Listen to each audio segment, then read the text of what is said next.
in the sense that we cannot get our center field camera to work. So we're going to start the stream. You just won't hear me for a little bit. You might see me in the background out there on the berm. I guess we're going to try to switch out a cord to see if we can connect here on JockJive.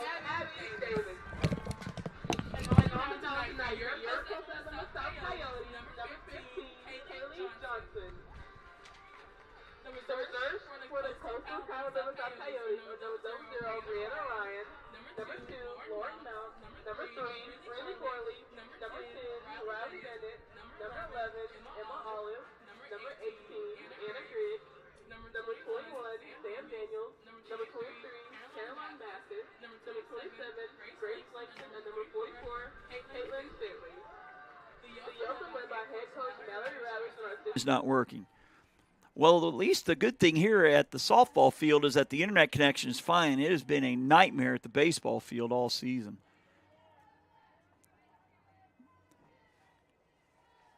Again, it is a 5-0 score. That one low and away. The throw down to second. I think it got her in the back.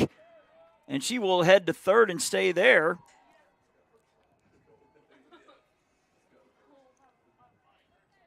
Back and into right center. And she comes around to third. Again, 2 errors for Reid State here in the early going have led to this 5-0 lead. And they just got their first out as Lottinger's 3-1 is up for ball 4. And we have runners at the corners.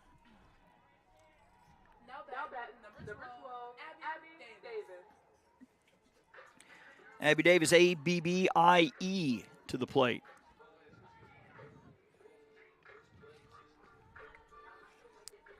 Wind blowing from left to right pretty hard. Low 40-degree weather we have going on. The pitch is a strike called. Can hear him faintly from up here in the press box, our home plate umpire.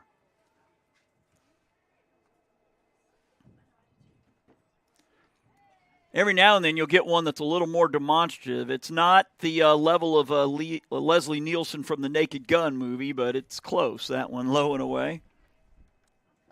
1-1. Again, a 5-0 lead here in the bottom of the first. With the help of 2 errors, Coastal has played 5 here in the bottom of this first inning. As time is called. In game 2 to follow. Scheduled for 2. Again, that's always written in pencil. That one is low and away. The runner will take off for second.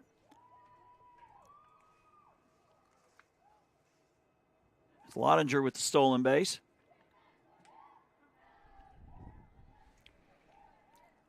I believe this is maybe the second or third year of athletics at Reid State. Pitch is up and away. Ball, I believe it's ball 3.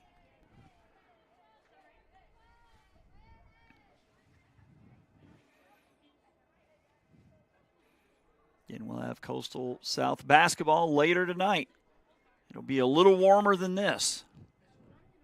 The 3-1. Cue ball shot back to the pitcher. Bobbles recovers to first. It's going to be a close play. She beats it out. That's going to be an E1 as Clayton just could not find the handle. It looked like it's tipped off the end of the bat, so that thing must have had a whole lot of English. And for the second time this inning, Gracie Miller's going to bat. Batting from the left side.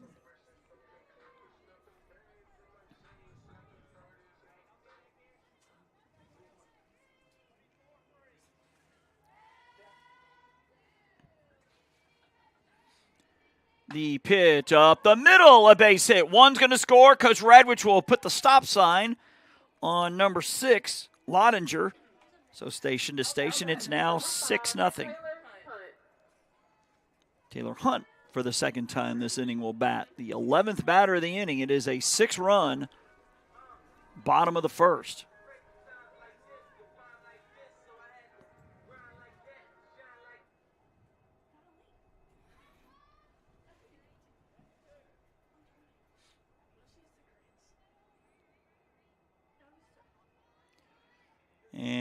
the pitch is low for ball 1.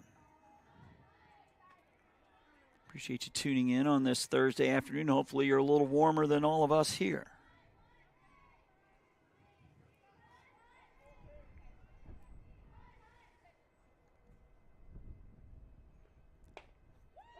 In there for a strike.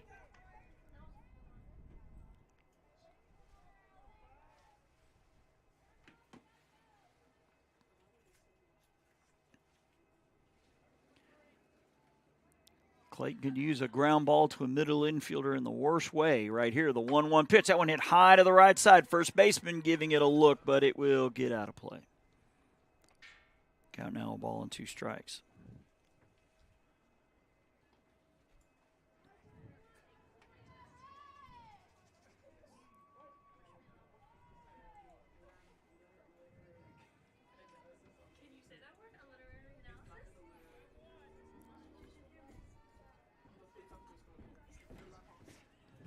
The 1-2 pitch ripped into left field. That'll get down for a hit. And it gets away from the left fielder. That could plate 3. It will. She's thinking 3. Could have a play at third, and she is safe. I am thinking single in a 2-base error. The ball took a funny hop on the left fielder, or it could be a 3-run triple. Either way, it is 9-0.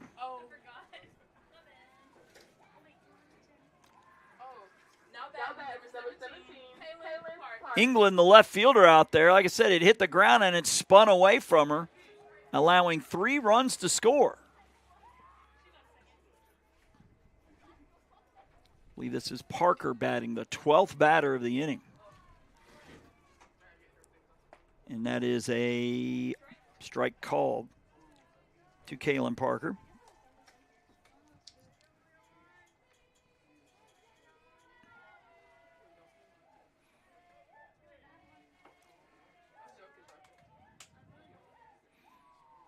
The 0-1, low and away. I'm trying to do my math. If this is the 12th batter, 9 in, 1 out, a runner on. I don't think there's 2 outs. But I do know 9 runs have come in. The pitch. That one hit into center field. Center fielder drifting back and makes the catch. The runner will tag and score. Good play there by Brown as she was backpedaling and put that white glove up there, stabbed it out of the air, but it is now 10-0.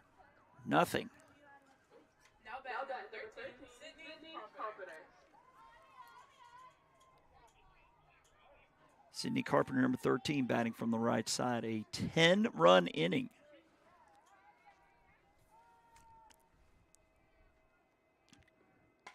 That one hit out of play. Of course, these electronic scoreboards only have 1 digit for each inning, so it says 0.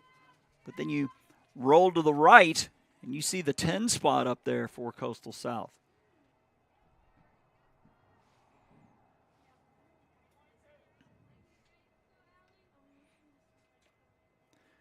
The 0-1 pitch from Clayton is low. Even at a ball and a strike.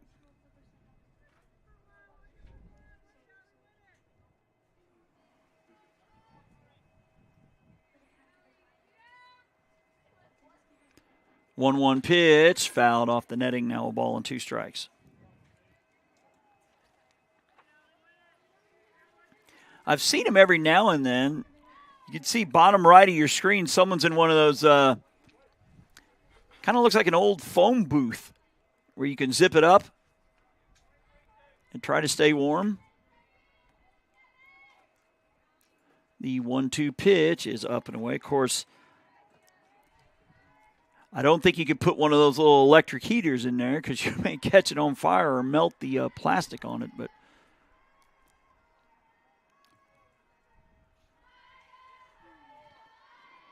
there's the boss, Robert Williamson, out there. Hopefully he can figure out. It's ball 3.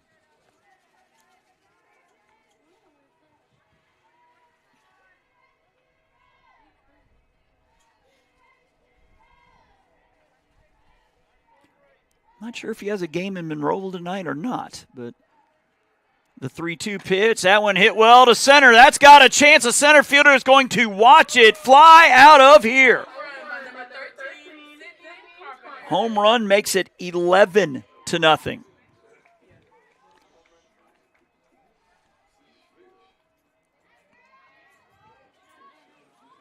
The route is on here in game one as Carpenter gets a hug from her teammate Toledano as number 16 comes in.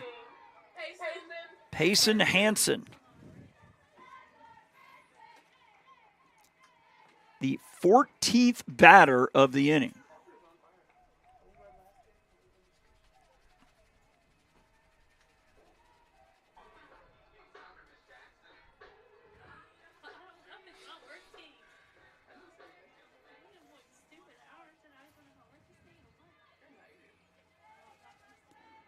The pitch is going to miss up for ball one.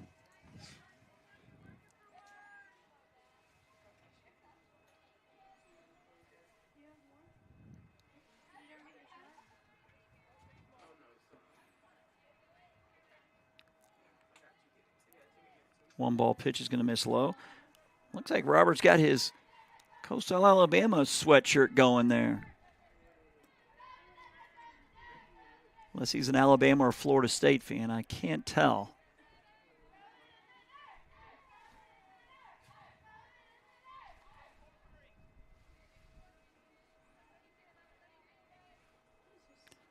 Two ball pitch is hit high to center field. Shortstop going out, left coming out, center field. A long run in makes the catch.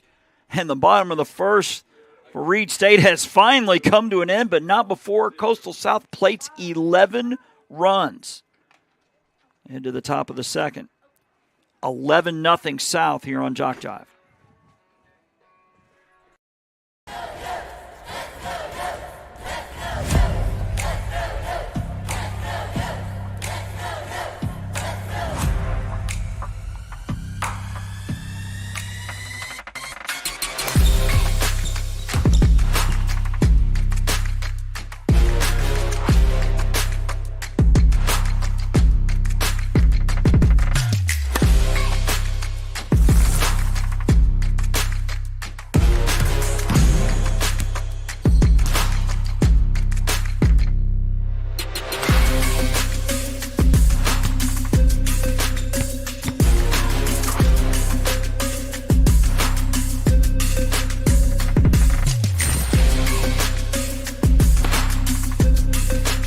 We are the Pack. We are Coyotes. We are Coastal Alabama. This is where you'll thrive. Back here in Bay Minette. An 11-run bottom of the first. As the middle third of the Reid State lineup will come to bat here. Number 11, Katrina Bolden. Number 2, Tiara Brown. And number 9, Carly Beggs, who is the designated player.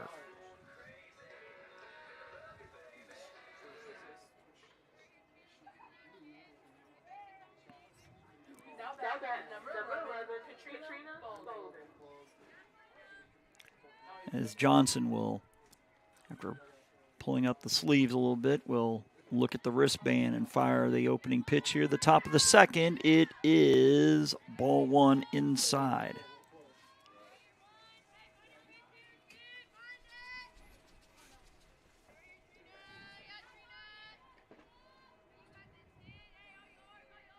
The 1-0 pitch is inside as well for ball two.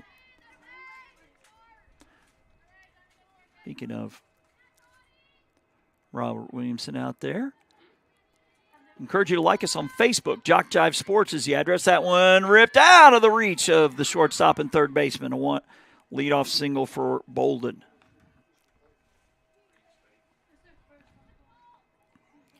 First base runner for Reid State is number 11, number 2, Tiara Brown, Tiara.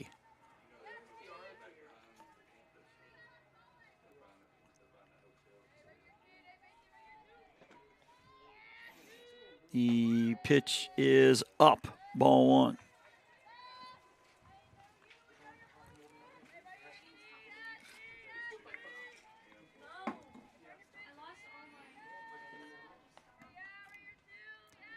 The 1-0 pitch. Tries to check her swing. Umpire says she went around. 1-1.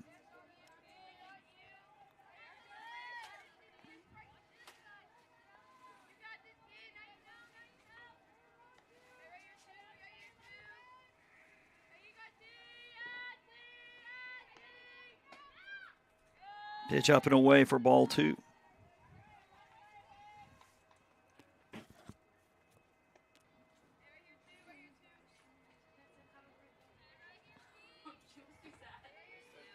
Johnson with the 2-1. Swung on, fouled, straight back.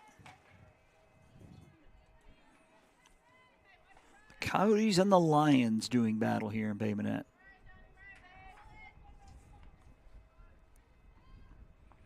Two menacing logos or mascots.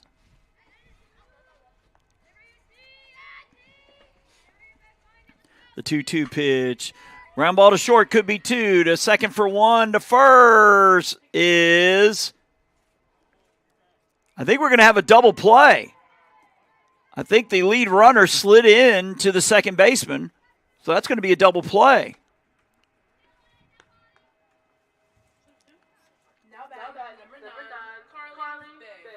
I guess if you're scoring, I guess you would put that as a 4-6-3, even though they didn't complete the second part. But I guess they're ruling that the lead runner slid past the bag and into the second baseman Hunt. The pitch is a swing and a miss for strike 1. Talking about the logos. You can look on YouTube. The late Mike Leach had an epic press conference once, and he had a bunch of them up for ball 1, where they were talking about the mascots of the Pac-10, and he was going through which ones were the most menacing. It was actually pretty funny. The 1-1, swing and a miss. Talking about the tree from Stanford, he said, well, that'll just get chopped down. So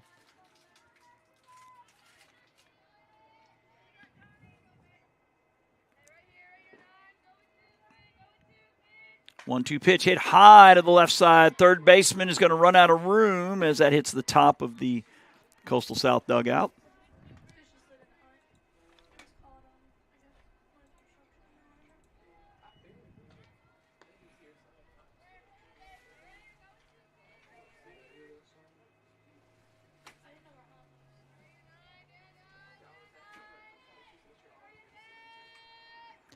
One-two swung on, fouled back.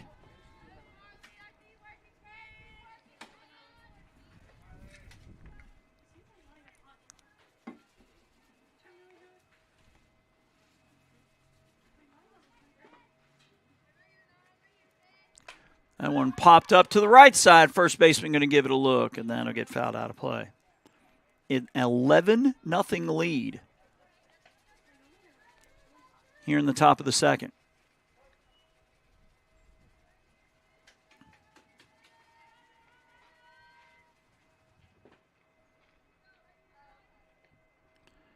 Pitch is low and inside, missing for ball 2.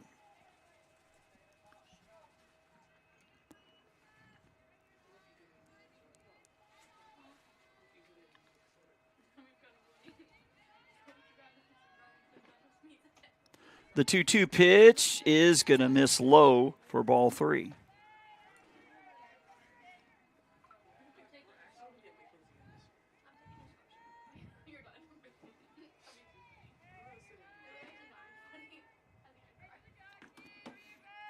Johnson's payoff pitch, swung on and fouled out of play, swung at ball 4 around shoulder level.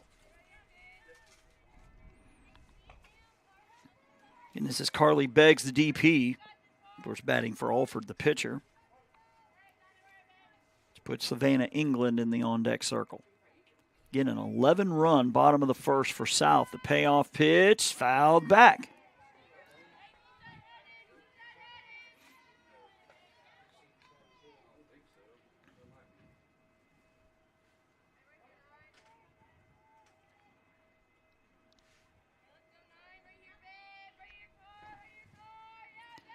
Payoff pitch, swung on, poked into right field. Right fielder with the hoodie makes the catch.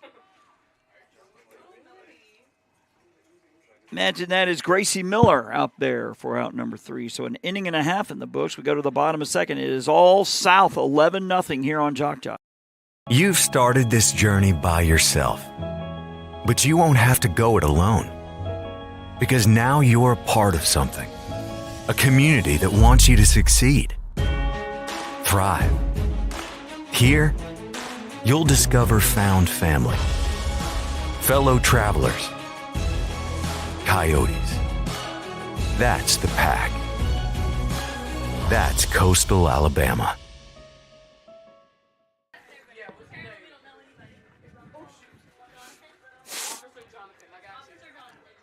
Pardon me, folks. We mentioned it is quite chilly here in Bay Minette. Like I said, stop for gas on the way here. You can see your breath. A huge bottom of the first has the Lady Oats up 11-0. As South will send up the 6, 7, 8 spots in their lineup in Toledano, Hale, and Lottinger on what looks like a game that could end early. I thought it was 8 after 5. It might be 10.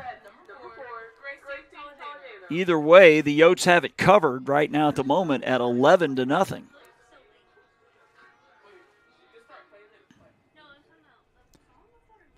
Just noticing a lot of long hair for the Yotes. A lot of ponytails here. That one's going to miss up for ball 1.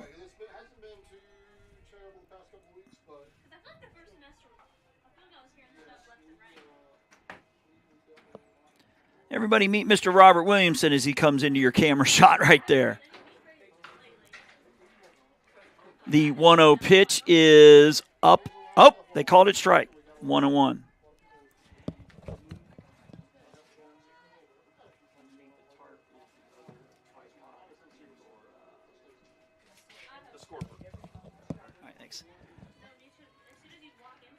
The 1-1 pitch is swung on, hit into right center. That's going to get down for a hit. So another leadoff runner aboard.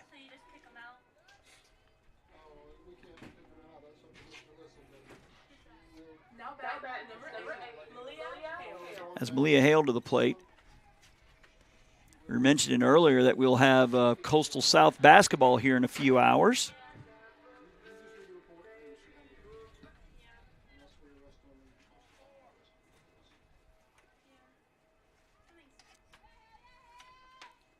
Pitch is swung on and fouled out of play. 0-1.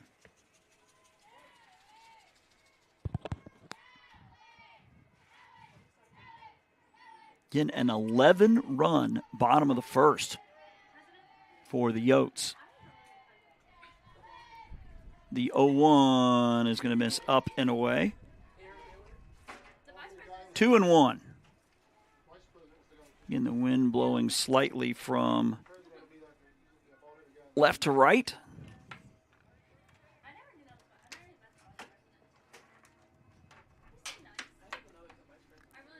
And the pitch is up for ball 3. And I don't blame them. You know, not a very audio, if there is such a word, our home plate umpires. We have to wait for his call. Of course, I don't blame him. It is a little chilly to be doing a lot of talking. The pitch is outside for ball 3.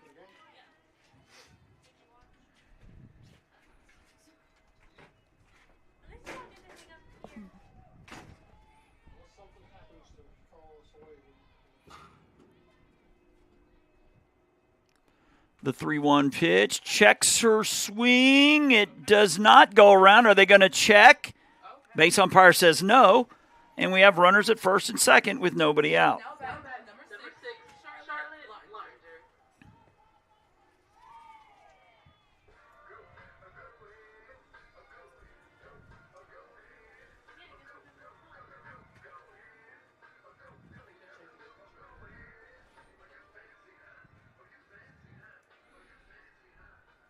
Third baseman coming in to chat with our pitcher.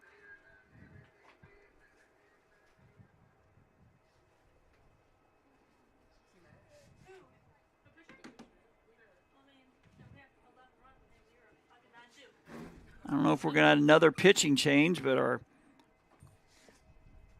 this is Coach Stedman, Weldon Stedman, talking with the home plate umpire.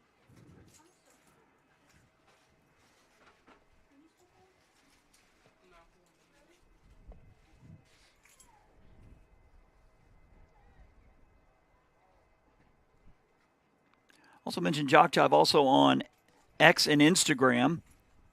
Imagine Robert will also list on those platforms the games we're doing for that particular week. And it does look like we have a new pitcher. This is Caitlin Stedman. As it looks like Beggs, the DP, is now in the field. We now see her there in the infield.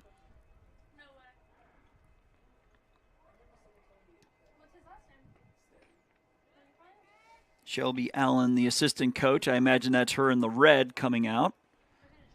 Of course, Mallory Radwich, the coach here in Bay Minette, with Will Hess and Caitlin McCree, the assistants.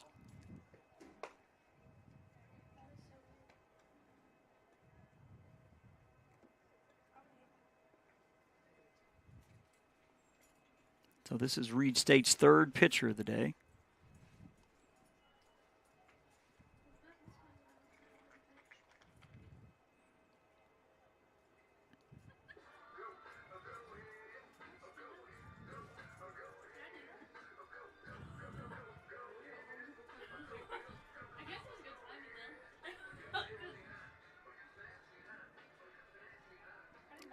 As number 6, Charlotte Lottinger will bat. So I guess we're just going with the one camera today. Do like the natural terrain here. We'll show as Lottinger pulls back for ball one. There's actually two of them, like two berms out there in center and right center. And you can put the camera on the lower one and shoot over the top. Just could not get that center field camera to connect today. The 1-0 pitch is low, and the base is loaded. Is a strike called. To number 12, Abby Davis, the number 9 batter.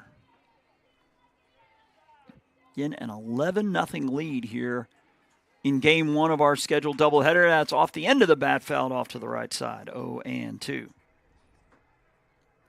Also want to give a shout out to LB Wallace and Andalusia. We're now doing their baseball and softball games. So between the two Coastals and LBW, we're going to be awfully busy here, especially in this month of February. We were talking earlier about how we have the overlap between the winter sport of basketball and the spring sports of baseball and softball. But this doesn't feel like spring weather. That's for darn sure. Here in the 40s here in southern Alabama.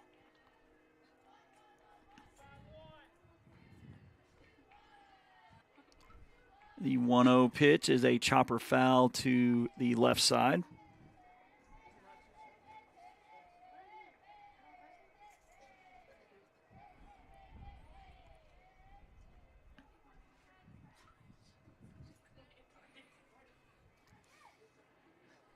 Again, the sleeves are out on both squads today.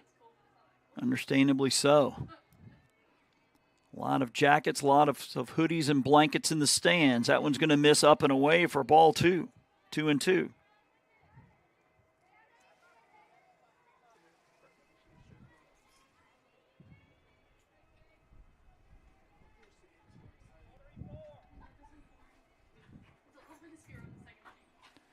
The 2-2 pitch.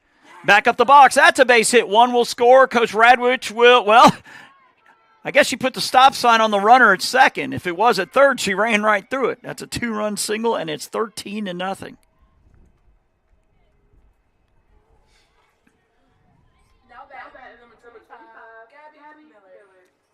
I believe Toledano and Hale scored on that play.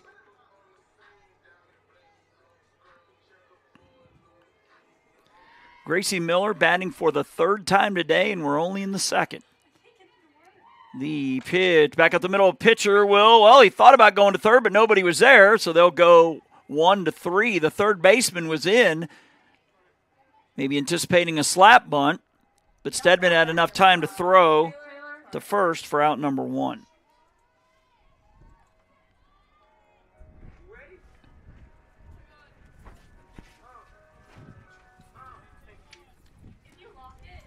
Robert had to make the trip to Bay Minette today. Set up what's called the scoreboard for basketball. They have this little contraption that you plug into the back of the box at the scores table, and it updates the score for us so we can focus on more of the broadcasting instead of doing it manually. That one up and away.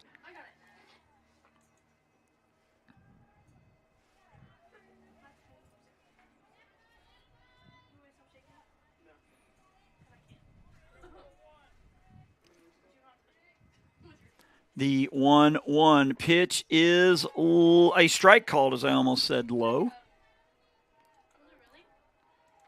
2-1. To Taylor Hunt, number 5.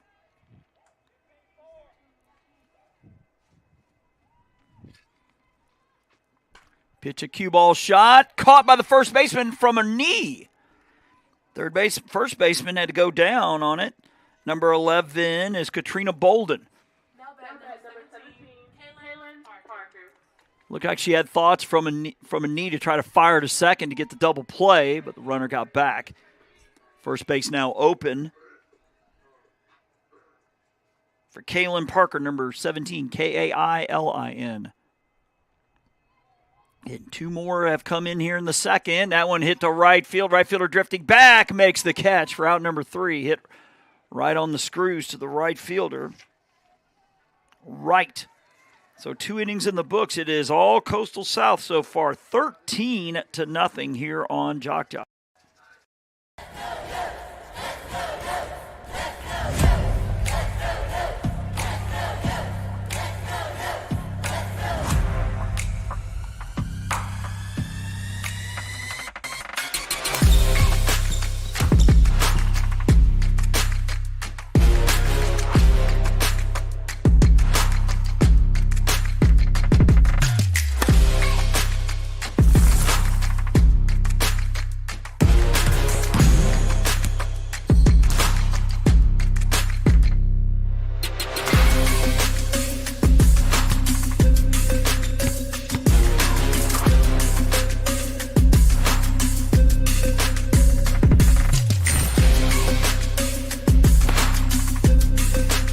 We are the Pack. We are Coyotes. We are Coastal Alabama. This is where you'll thrive.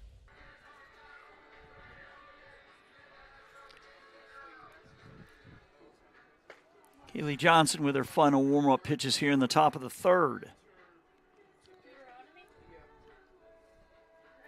As number 3, Savannah England will bat. Following number 20, Alexis Molino, and KK Stedman was the second baseman, now in the circle.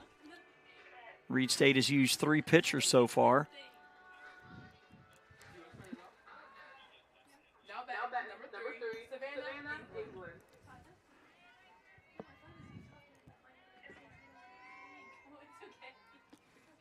The pitch is low for ball 1.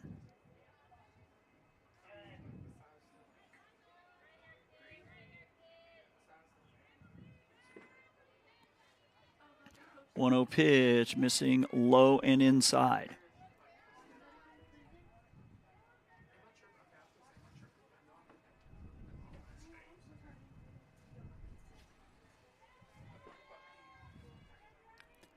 The 2-ball pitch is a strike call, 2-1.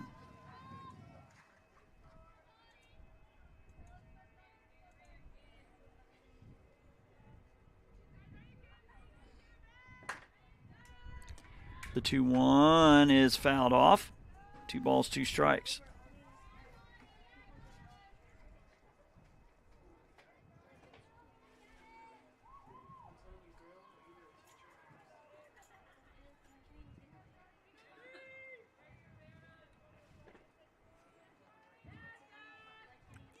The 2-2 pitch popped up and will get out of play.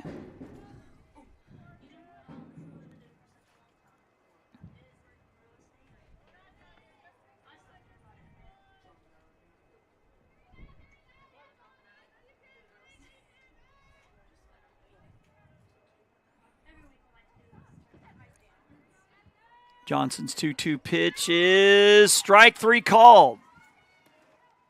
And the catcher knew it. Actually, it looked like she had to double clutch to wait for the umpire.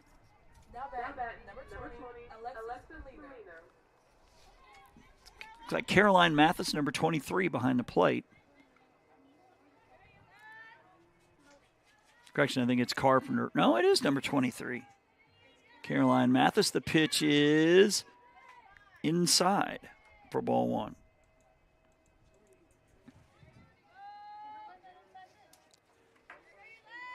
So again, 11 in the first, 2 in the second. And looks like we could be headed to a 5-inning game here in game 1. Popped up, third baseman will make the catch for out number 2. Parker.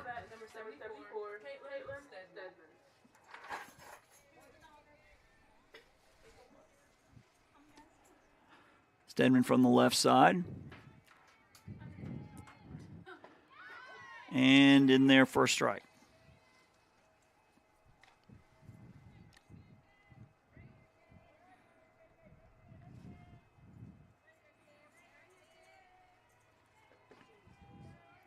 The 0-1 up and away, 1-1.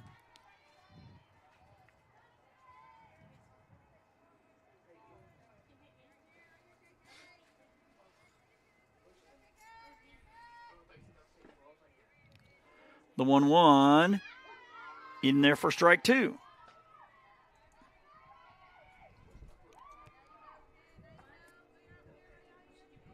I think I said earlier, game 2 scheduled for 2. I meant 3. 1 and 3 the times today. That one is outside.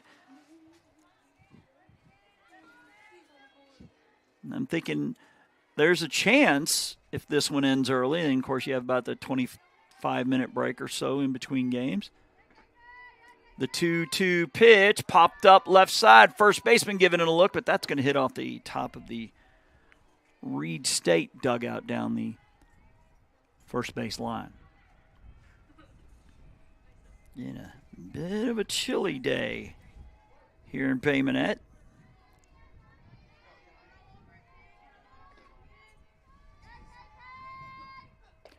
That one low and away.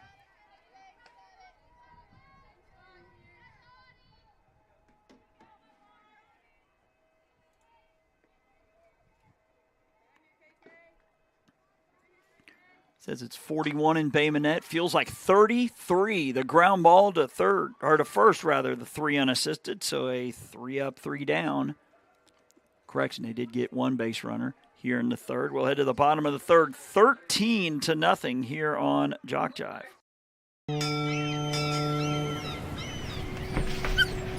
There once was a young coyote. You're fired. He found himself ill-suited for the jobs of the world. He struggled to compete in the corporate environment. Yeah, this isn't working out. And failed at the simplest of tasks. I think I'm gonna have to let you go. No matter how hard he tried, his coyote hands were just not meant for regular jobs. That guy is fired. Until one day, when he was hired for the perfect job.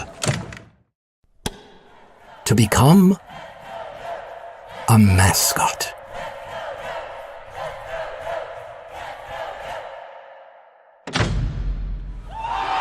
And then he found the place where he could thrive. Find the place where you thrive at Coastal Alabama Community College.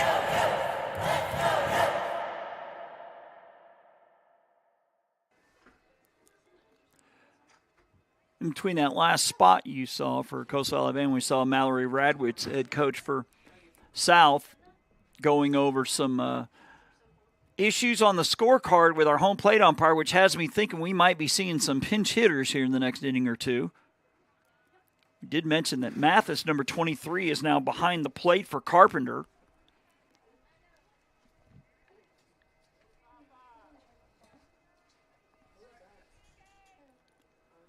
And the pitch to Mathis misses low.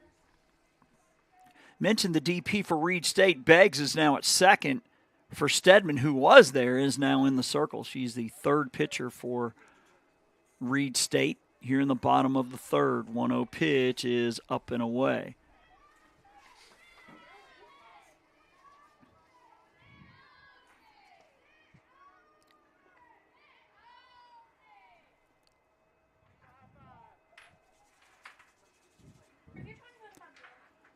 The 2-0 pitch is a strike called. Now 2-1.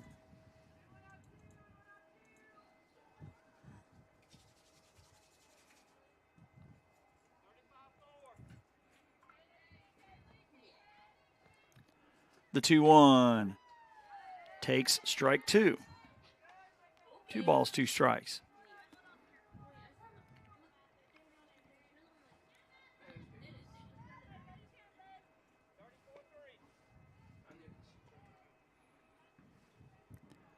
Two from Stedman. Off the end of the bat, it sounds like, to the second baseman. Over to first, not in time. And it looked like that ball may have had a little English on it. To Beggs, the second baseman.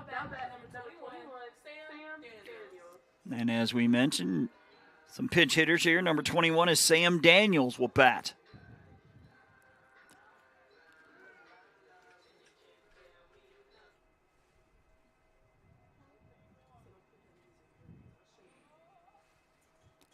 And the pitch low and inside as the throw goes back to first base. So third inning in a row, Coastal South's put the lead batter on. That's a winning softball right there. You get that lead runner on. Stedman with the 1-0 pitch is up and in for ball 2.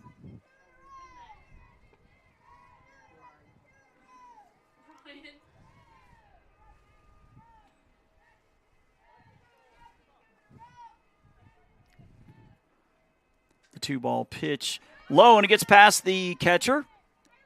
Wild pitch with the runner to second.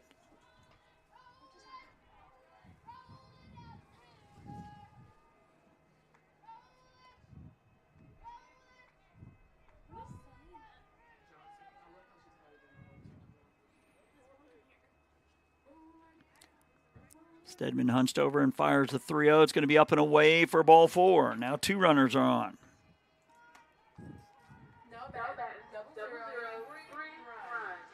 The pinch hitter is Brianna Ryan, 0-0. It looks like Breely Corley on deck. So it looks like Coach Radwich going to empty the bench here in game 1. Pitch from Stedman is a strike call.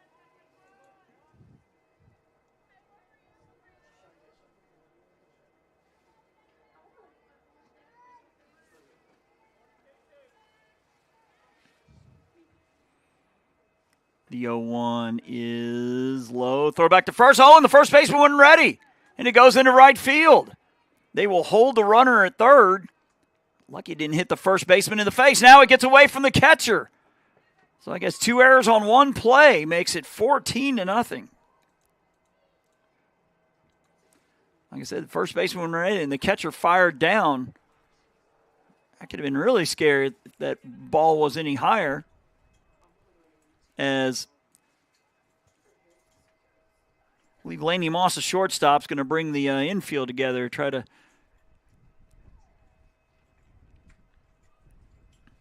get everybody back on the same page.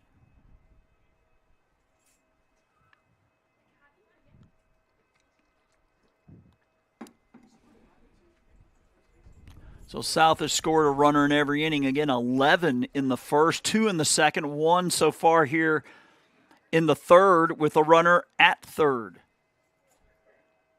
I believe we have a 1-1 count on the batter, Ryan. And she hits a cue ball shot foul. Now 1-2.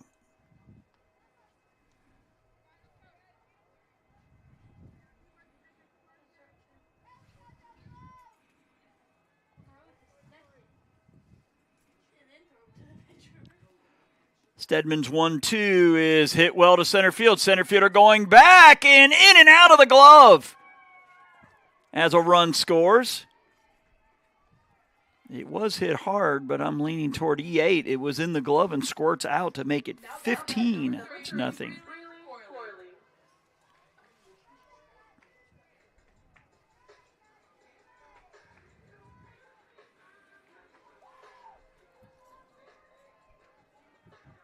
Not sure, maybe Coach Radwich did not have this one when she had her conversation with the home plate umpire a few minutes ago, but now probably mentioned that Breeley Corley, Breligh, Corley from the left side, whereas number 3 will bat. So we will try to check to see if these pinch hitters are going to play in the field in the 4th.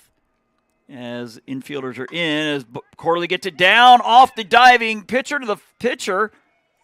Correction, number 20 almost made a diving grab there, Molino, but squirts out of her glove, and we're going to have a rundown between first and second, and she's going to be tagged out, but another run scores. I believe to make it 16-0.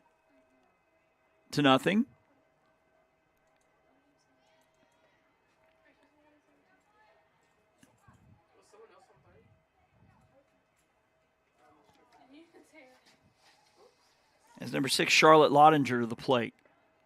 And she fouls one off, so Lottinger, the only one, I believe, this inning that did not get subbed out for. As it looks like Caitlin Bentley, number 44, on deck. So she will bat for Davis. The pitch is low. I believe 3 more here in the 3rd. On what looks like a 5-inning game in the making. The 1-1 ground ball, first baseman right to her. She'll tag her base for out number 2. As Caitlin Bentley, Caittlyn, will bat.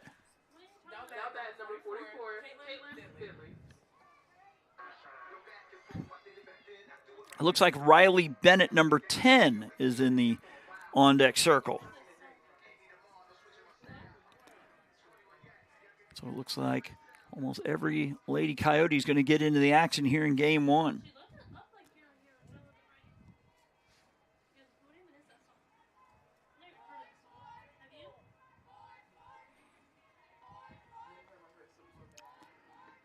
Pitch is a check swing foul. 0-1.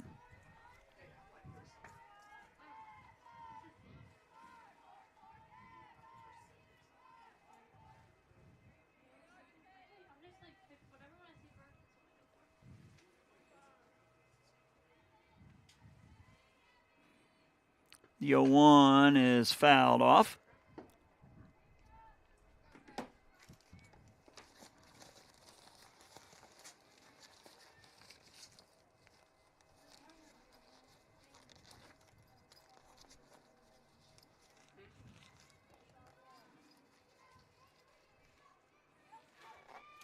Two-strike pitch, swung on, missed, held on to for the strikeout. So that'll do it for the 3rd, but 3 more come in. It is 16-0 here on JockJive. You've started this journey by yourself, but you won't have to go it alone. Because now you're a part of something, a community that wants you to succeed, thrive. Here, you'll discover found family, fellow travelers, coyotes. That's the pack. That's coastal Alabama.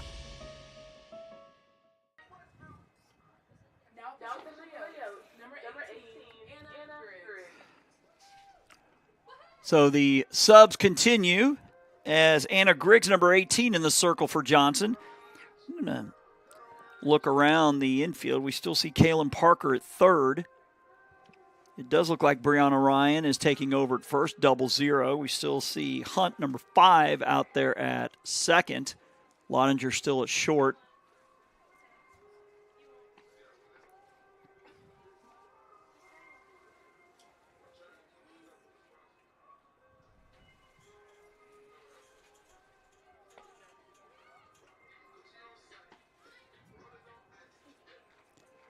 And the wind continuing to whip out there. You can see you might be able to see it, the last pole, holding up the mesh netting is blocking the flag, but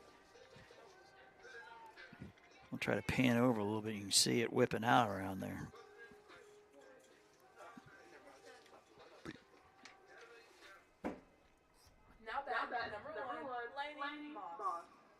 Back to the top of the lineup, Laney Moss, the shortstop, batting from the left side. And the first pitch she sees is low. So between Griggs now in the circle and Kaylee Johnson, they have faced 1 over the minimum through 3. 1-0 pitch is low and squirts away from the catcher. So Robert Williams is making the trip down here to set up for the basketball broadcast. I don't think he's doing it. I think he's got a game of his own on this Thursday. So a busy Thursday across the JockJive network. Bunt pulling it back. It's a strike. Because I believe I'm not doing basketball again until the state tournament in Georgia. So a whole lot of baseball, softball for yours truly for the next month.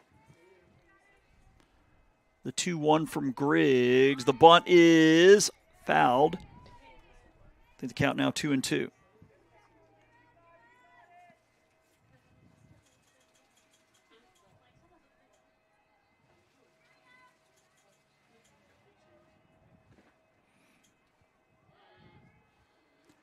The 2-2 pitch is strike 3 called.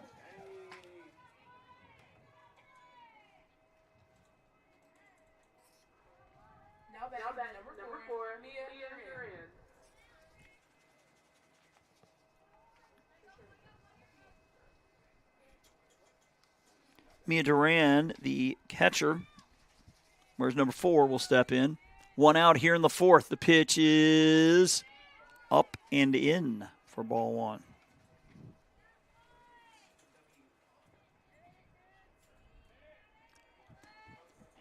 If you were just looking at the shot, looking at this beautiful blue sky, you think, oh man, it's got to be about 70 or 80. Nope.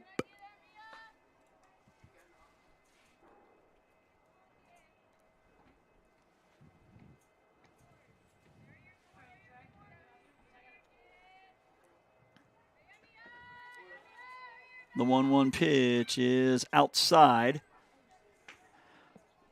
Correction, I think our count is 2-1.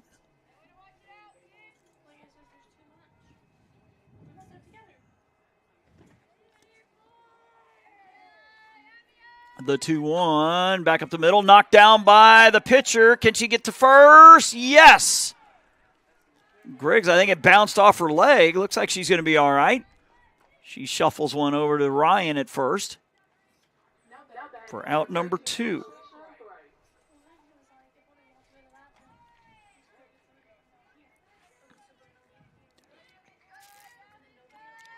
Mentioning earlier about J.C. Reid, young lady from Gulf Breeze High that'll be here at Coastal South next year. Pitch is upstairs. I'll be leaving here to watch the Lady Dolphins there in Milton tonight. Don't believe J.C. will pitch as she pitched 2 days ago. As we mentioned, threw a one-hitter and homered at T.R. Miller on Tuesday. The 1-0 pitch, a ground ball foul. I think I've mentioned in previous broadcasts from 1996 to 2000, I worked at the Tri-City Ledger in Flomaton, covered T.R. Miller, but boy, they have definitely upgraded their facility since I've been there last. The 1-1 pitch is a swing and a miss. Was told that the field that T.R. Miller softball is now on, it's only in their 3rd year. Very nice facility.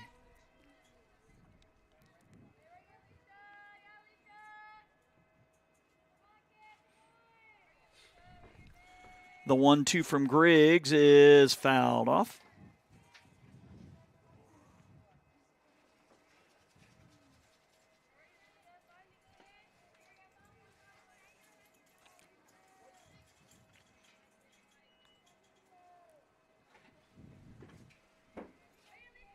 The 1-2 from Griggs, right down the middle for strike 3. So a 3 up, 3 down, top of the 4th.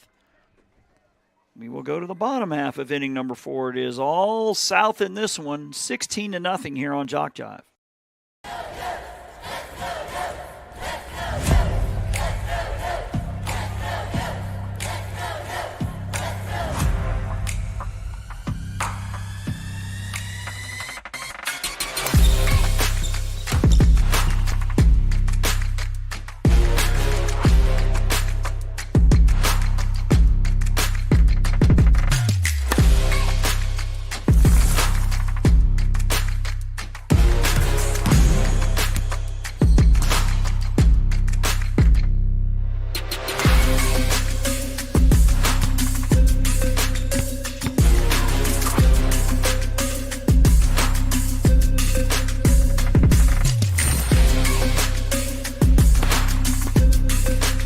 We are the Pack. We are Coyotes. We are Coastal Alabama. This is where you'll thrive.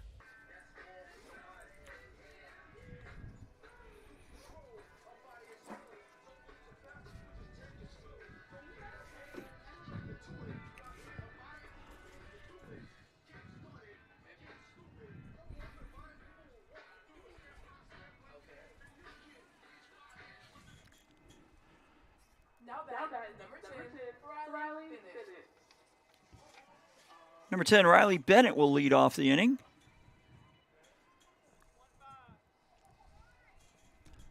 It's like Hunt in the on-deck circle. The pitch is hit high to center field. Center fielder on the run. Can't get to it. I believe that makes 4 straight innings where the leadoff batter isn't aboard. As Taylor Hunt, number 5, will step in.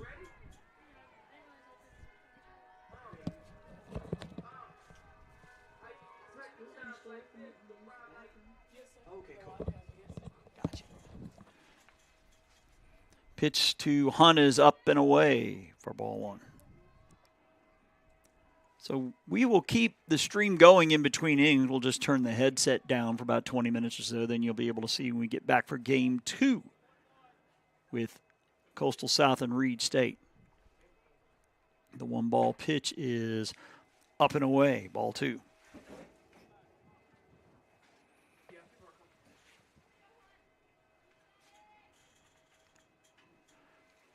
Again, 16-0 here in game 1, in large part to an 11-run first. That's misses low, ball 3.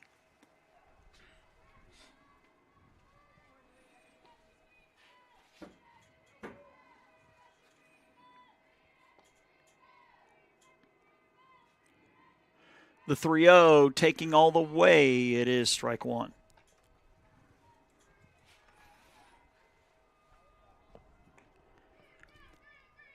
It looks like it is Kalen Parker, number 11, on deck.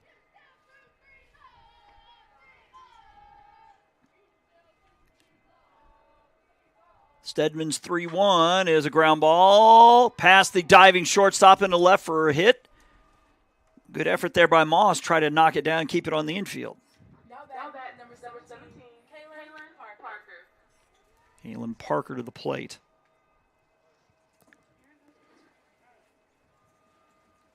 And Coach Stedman, I'm thinking possibly this is father-daughter here, be my guess.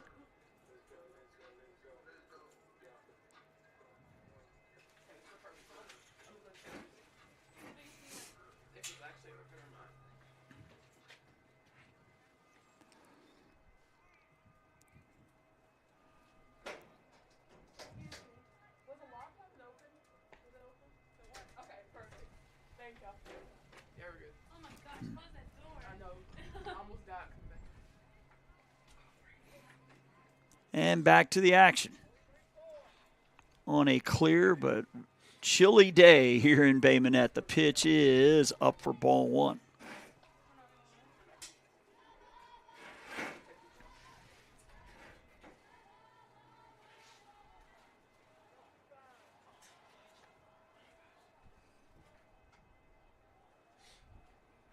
One-0 pitch, grounded, foul.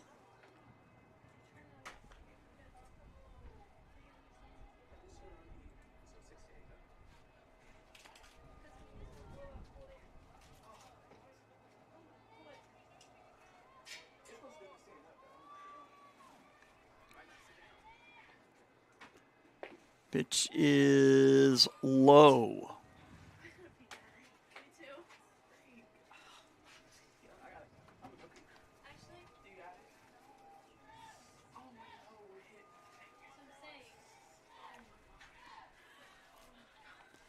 The 2-1 pitch, strike 2 called.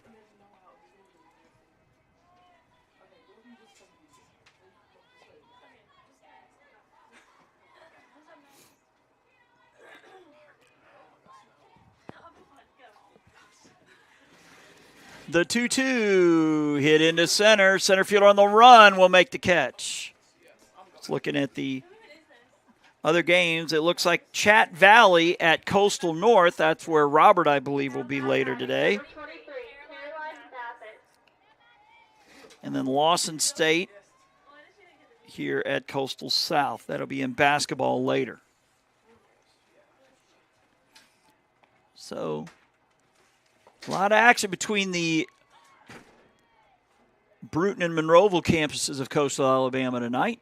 As we mentioned, we're in the middle of this overlap pretty much all of February where you've got basketball as well as baseball, softball going on.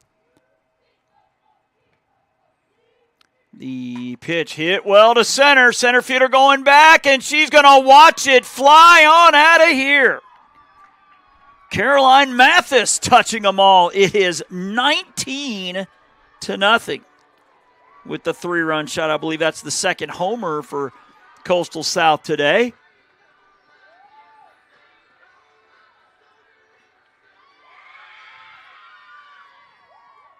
As Caroline Mathis gets the atta-girls and the hugs to our left. Now batting, number 21, Sam Daniels. Sam Daniels batting. I believe this is her second at bat today.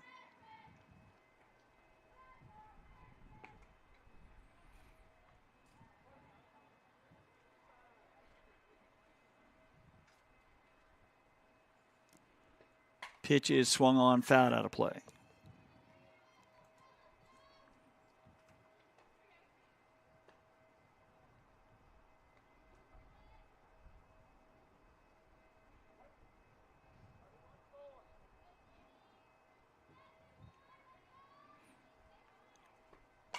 That one hit high to right field. Right fielder a couple steps in will make the catch for out number 2. I believe that's right out there in right. Now batting, number 0, Bree Ryan. It's Bree Ryan to the plate.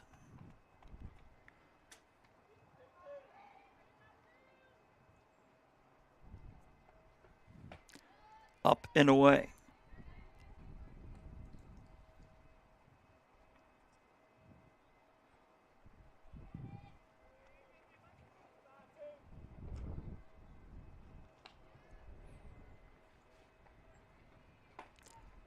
That one is a strike.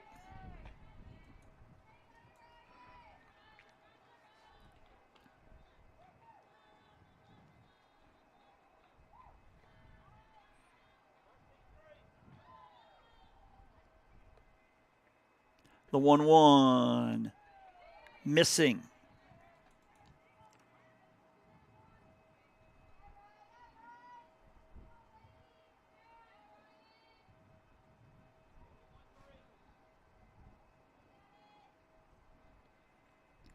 The 2-1. Hit into right field, and it'll drop for a hit. It looked like Wright was entertaining the idea of trying to lay out. Correction, number 13. Yeah, that's Alicia Wright. So, really Corley to the plate.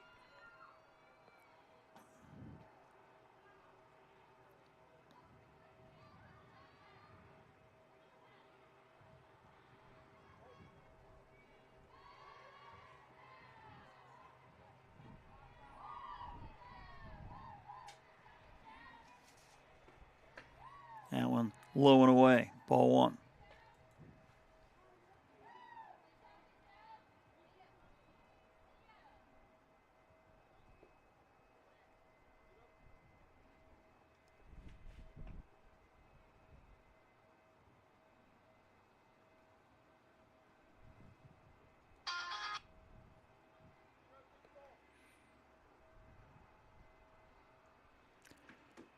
Corner infielder's in as that one swatted foul to the left.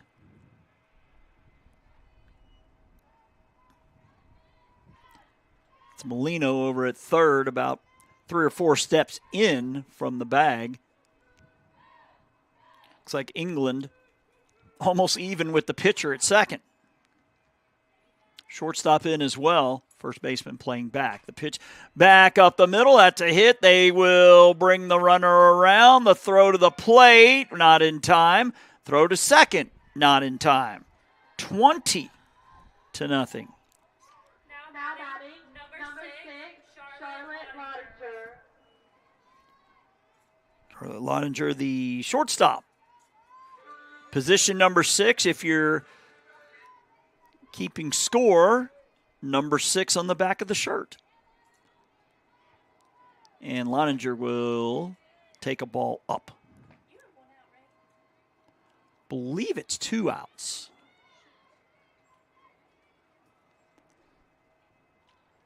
I guess we'll find out after the next out. The 1-0 pitch from Stedman. That one hit to right field. Right fielder going back. It's going to get overhead. That should be a double. She's thinking 3 as they miss the cutoff. A triple for Lottinger. South up 3 touchdowns now. Now batting, number 34, Caitlin Bentley.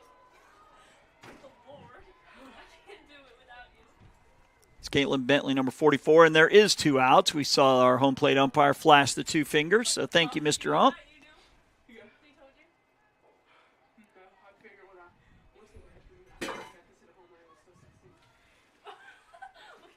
The pitch, ground ball. Second baseman has it over to first in time, and that'll do it for the 4th. But Coastal South tacks on 5 more. They lead 21-0 here on JockJive. You've started this journey by yourself, but you won't have to go it alone. Because now you're a part of something, a community that wants you to succeed, thrive. Here, you'll discover found family, fellow travelers, coyotes. That's the pack. That's Coastal Alabama. The lefty Anna Griggs will look to get the final 3 outs here in game 1.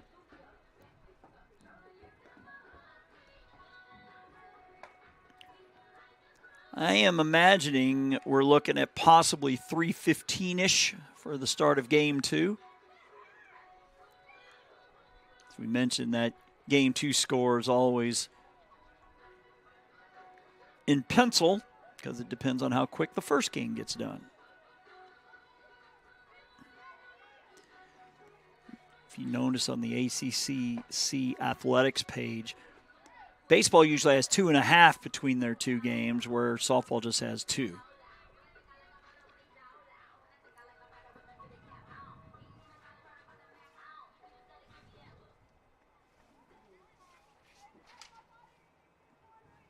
Now bat, number 11, Katrina Bolden.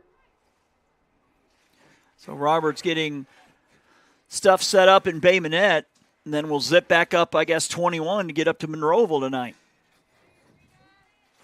So it sounds like we're going to have doubleheader action at Coastal North and South later on tonight. Didn't get a chance to ask Robert. I think he was here in Bay Minette about a week or so ago, where he did a doubleheader here with softball and then had to get over to, actually it might have been North. I think it was North where he was up there. He had I think it was a 12 and a 2 game, and then basketball next door, 5:30, 7:30.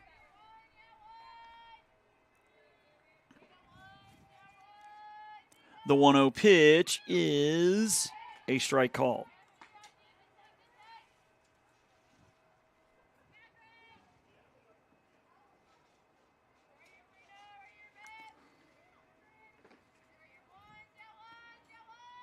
The 1-1 pitch is low. Ball 2. 3 touchdowns for Coastal South in this one. The 2-1 from Griggs is swung on, foul tipped.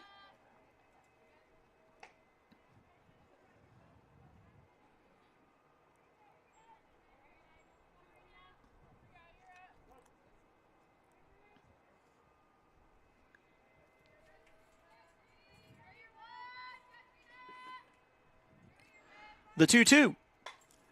Chasing one up, but fouling it off.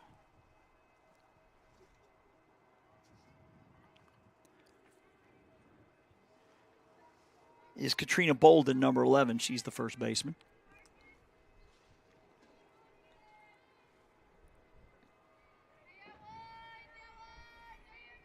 The 2-2 from Griggs, missing low and away, ball 3.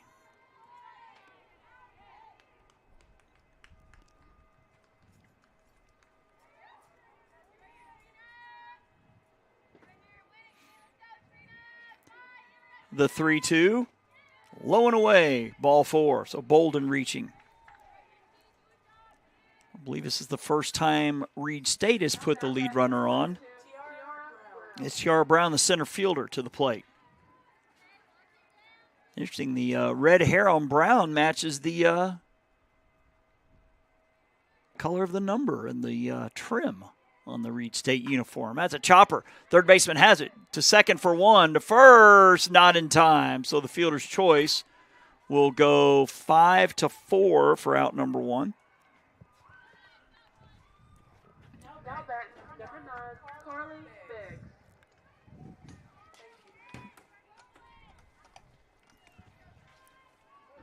Beggs started as the DP. Now the second baseman wears number 9. Will step to the plate. Pitch is a strike call. Again, Mathis behind the plate for Carpenter as Coach Radwich just about emptied that bench here with the lopsided score. So a lot of different players getting at bats and action in the field today. Swing and a miss for strike 2.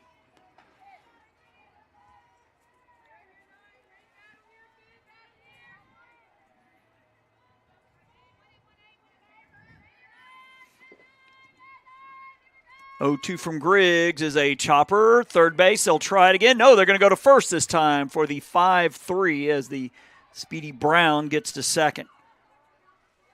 Reid State down to its final out here in game 1.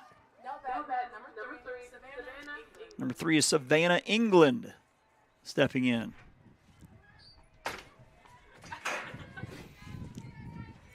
England, one of the few players today where we don't see the long ponytail hanging out. Got it tucked in. First pitch she sees is up and in near the hands, ball 1.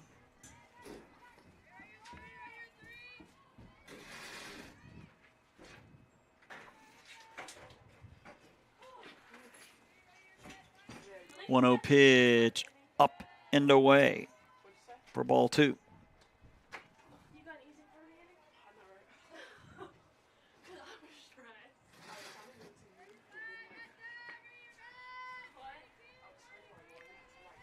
The 2-0 is low.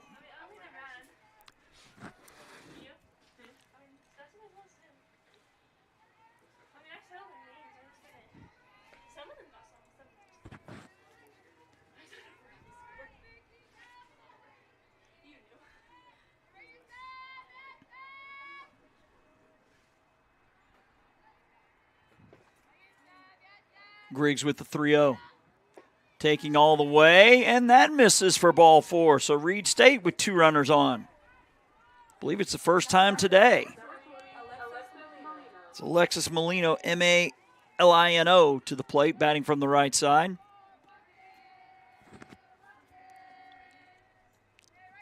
In a chilly day here in Bay Minette. I think it warms back up tomorrow. Missing low and away, ball 1.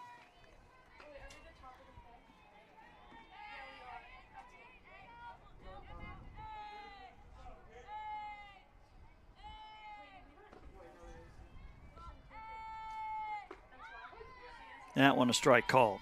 1-1.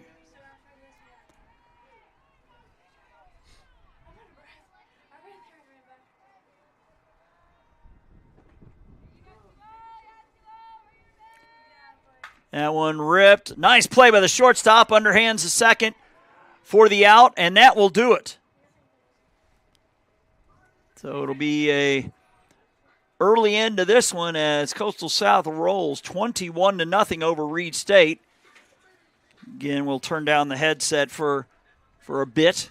I think in at least 20 minutes. We'll be back with Game 2 here on JockJive.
batting lineup for the Lions.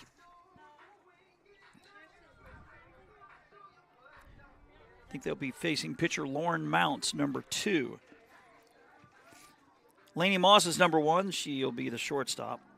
Tara Brown about second, center fielder. Alicia Wright will be doing the pitching and bat third. Katrina Bolden, number 11, will be at first and bat cleanup. Number 9, Carly Beggs, the right fielder, batting fifth. Number 20, Alexis Molino, batting sixth, playing third. Number 15, Rihanna Williams, will be behind the plate, bat seventh. Eighth batter be the left fielder, number 8, Allie Clayton. And then number 74, Caitlin Stedman, will be at second base. So that'll be Moss, Brown, and Wright, Bolden, Beggs, and Molina, Williams, Clayton, and Stedman. Defensively for, pardon me, folks, for Coastal South across the infield from left to right, from third base to first base.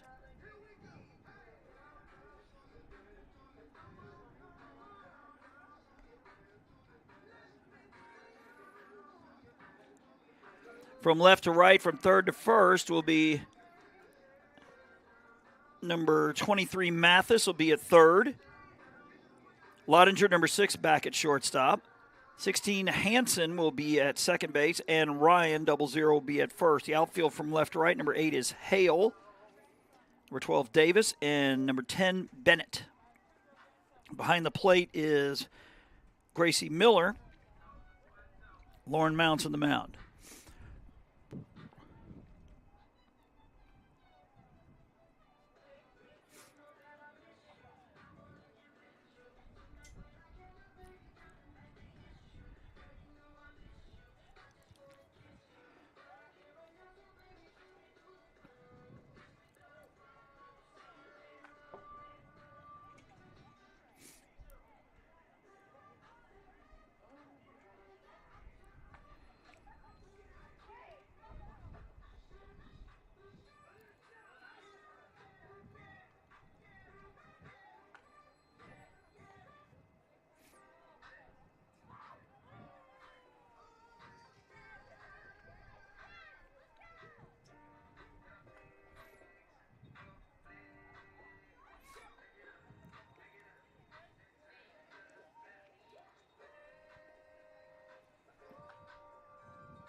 Again, folks, I'm trying to keep the sniffling to a meter in Bay Minette. I think the wind chill might be in the upper 30s. Let me check here. And unfortunately, because of the camera shot you're looking at, got to be able to shoot out to the field, so the window has to be open.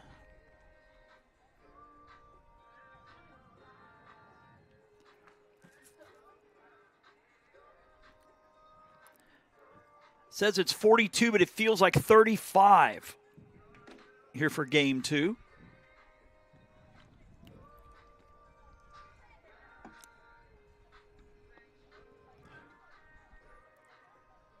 Obviously, Coastal South feeling awfully good after that first game. 21-0 was the final. Coach Stedman telling me as I was getting his lineup card, this is the first year for Reid State softball. Mentioned they have a pretty good recruiting class coming in.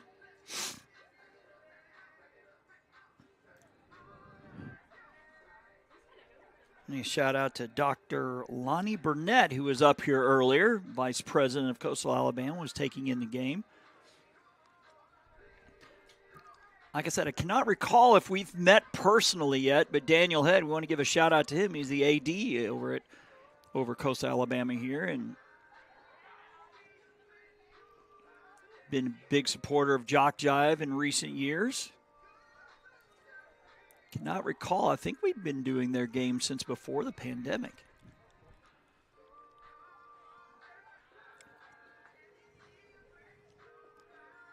I think we're waiting on our umpires. I don't blame them. They're in that, I guess, little building across the road.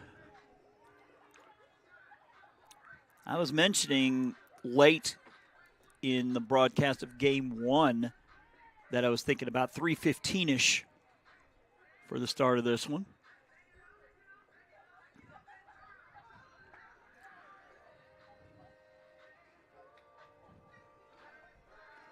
Although, obviously, I've heard of Evergreen. Here come our umpires. Not sure how you get there. I imagine you just take 65 from here.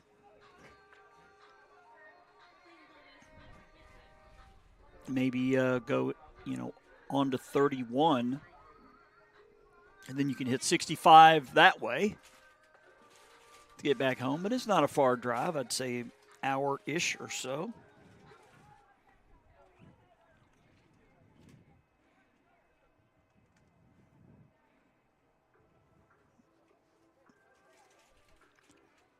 So I believe Robert Williamson making his way to Monroeville tonight for some Coastal North basketball.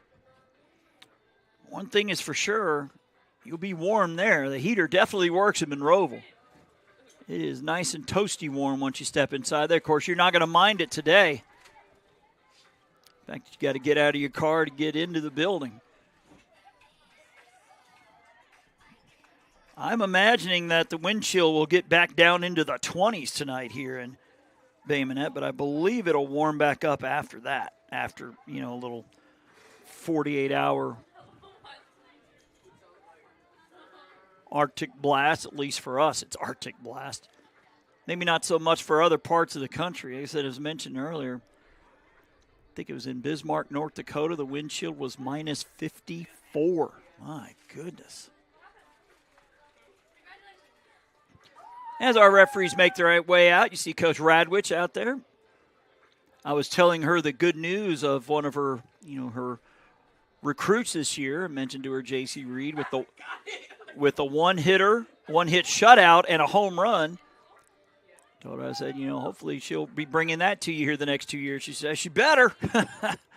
Here comes Coach Stedman making his way out. And I had to confirm with him just to make sure, yes, that is his daughter, Caitlin. That was the final pitcher of the game in Game 1.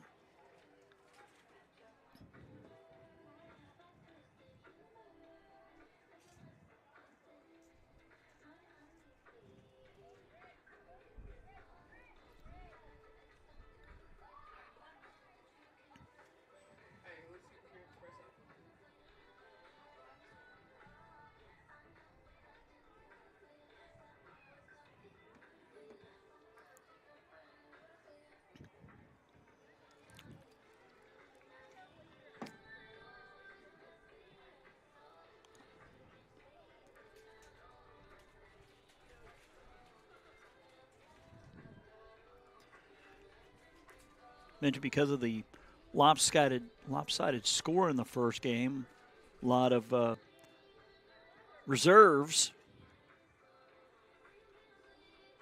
got to get in there. See Ryan about to go out to first base. Noticing we're seeing a lot of green ponytails or hair bows going on for Coastal South.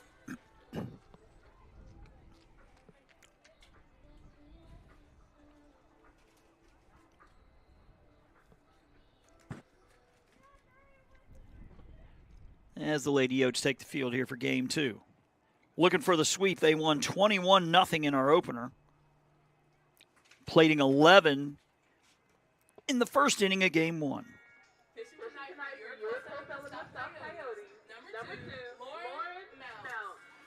As Lauren Mounts, number 2, will take the circle.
Laney Moss will lead it off the shortstop as our first pitch in game 2 at 3:21, and she takes ball 1 low.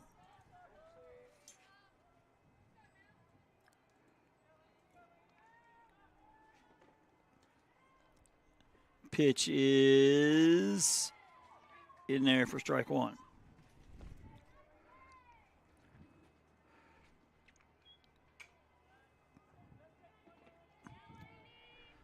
Pitch is a swing and a miss, strike 2.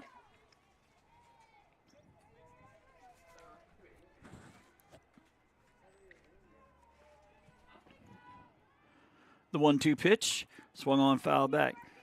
In our apologies, we had the center field cam set up, but somehow could not get the 2 to connect, which is strange because I used it a couple days ago in Bruton with no issue. The 1-2 from Mounts is low for ball 2.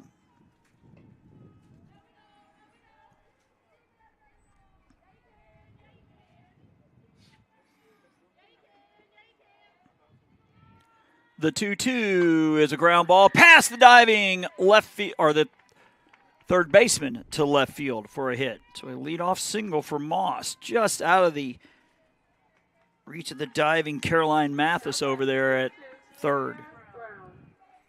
Tierra Brown will step in number 2, batting in position 2.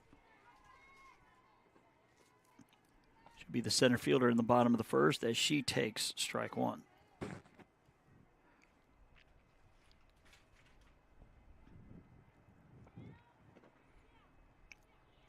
The pitch foul back. Again, doubleheader action today, it looks like, here in Bay Minette and in Monroeville. Coastal North and South basketball doing battle. Not against each other. Check swing. Second baseman backpedals, makes the catch for out number 1.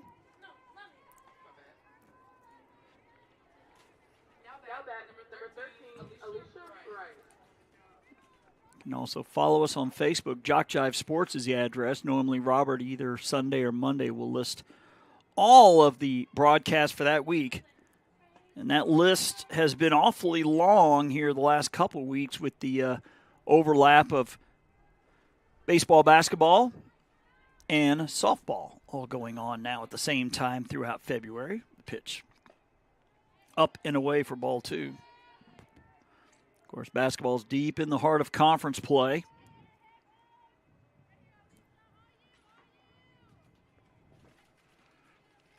The 2-ball pitch swung on, foul back.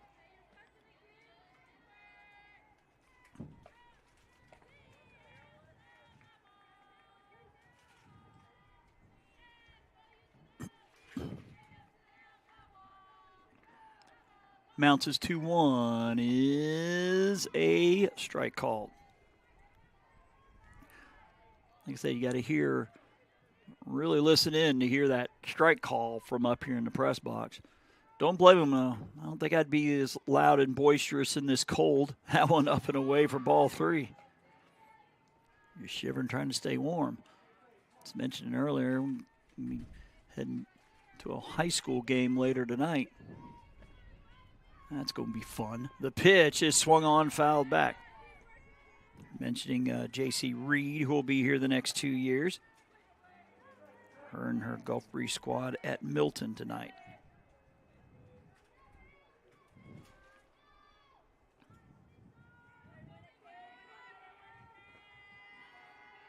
The 3-2, swing and a miss for strike 3. For 2 outs.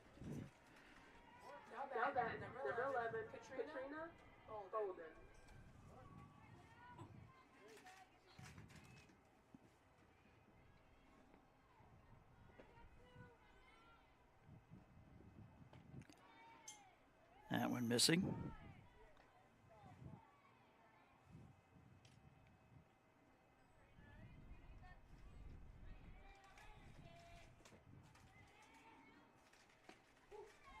That one a strike called. Again, I believe the action in Bruton will start at noon tomorrow. Don't Doubleheader action, noon and 2:30. The 1-1 pitch is a strike called.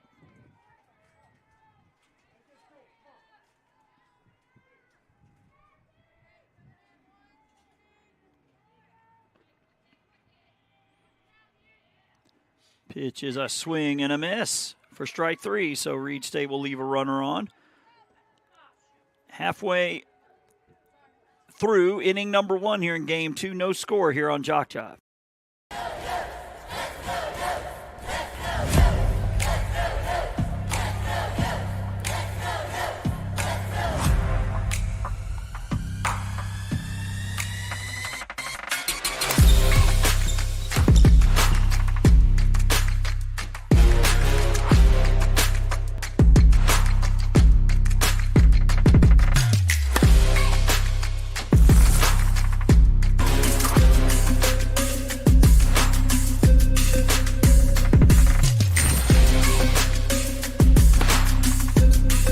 She takes a strike, throw down, and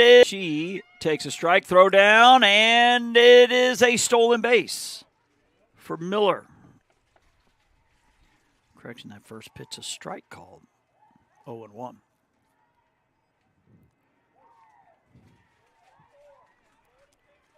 Mention JockJive also on X and Instagram, so you can follow us.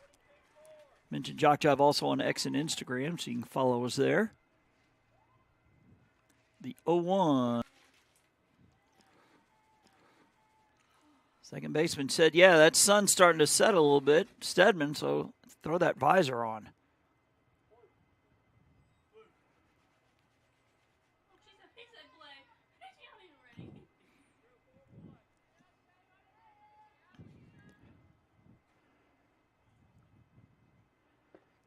Interesting is that one missing for ball 2 as we scan the defensive alignment. The middle infielders, short and second, with visors.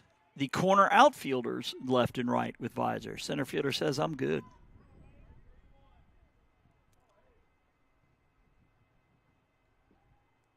The 2-2 is hit into left field. Left fielder took about a half step back and half step in to make the catch for out number 1.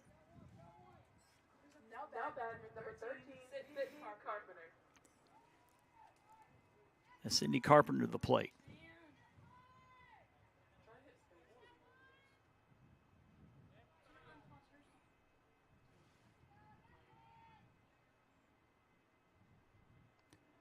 Pitch hit high to left field. Left fielder several steps to her left. Underneath it, right in front of the scoreboard, makes the catch. A runner will tag from second and advance.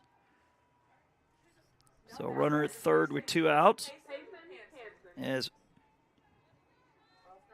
Payson Hansen, the batter. That was Clayton out there in left making that catch.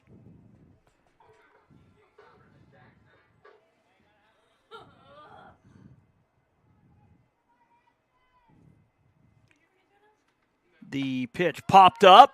Second base coming out. Long run for the center fielder. Oh, and she stopped. The run's going to score.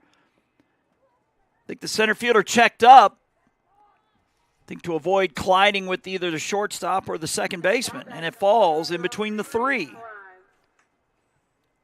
And South will take the 1-0 lead. On the bloop, single to center. Brianna Ryan 0-0 to the plate.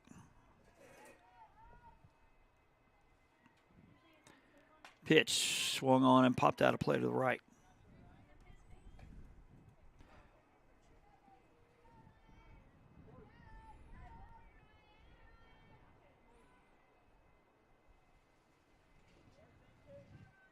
Away.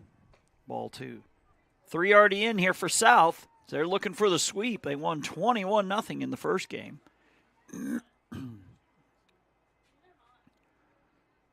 Still see the flag out there in the distance fluttering just a little from left to right. The 2-1 pitch is popped up. First baseman in foul ground with the shades on will make the catch.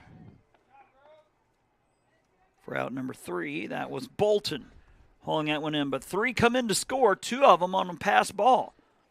South up 3-0 here on JockJive. When you're starting something new, It's never easy. You're going to make mistakes. You'll doubt yourself. But you're in a place that wants you to succeed, thrive. And soon, it will just start to feel right. Suddenly, you'll get it. Your fear will turn to confidence. First-time tasks become second nature. And what seemed impossible is right in front of your eyes. Because once the light bulb goes on, there's no turning back. You may wonder how you got here, and be glad you did. That's Coastal Alabama. This is where you'll thrive.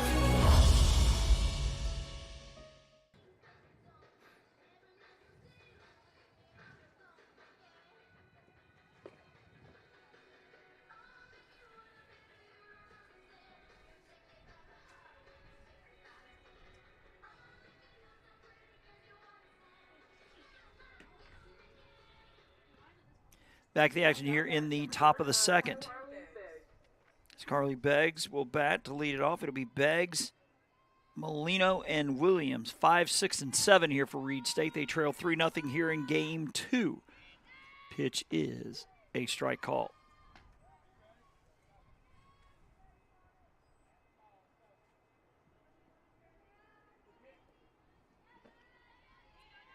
The 0-1 fouled back.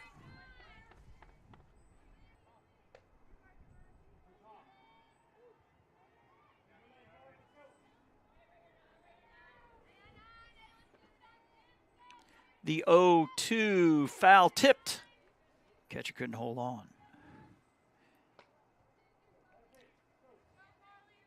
This is Gabby Miller behind the plate.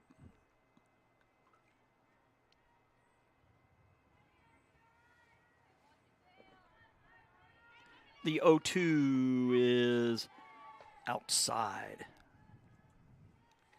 1-2.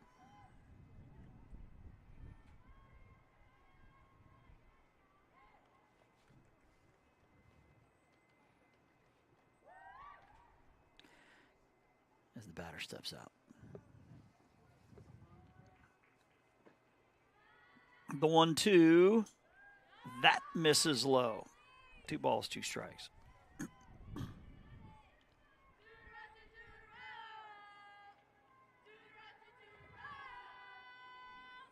The 2-2 swung on, hit to right field. Right fielder underneath it. A couple steps in at the last moment, makes the catch. That's Riley Bennett out there in right for out number 1.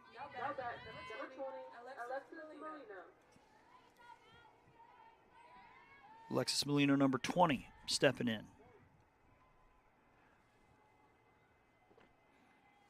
And the pitch is a strike called.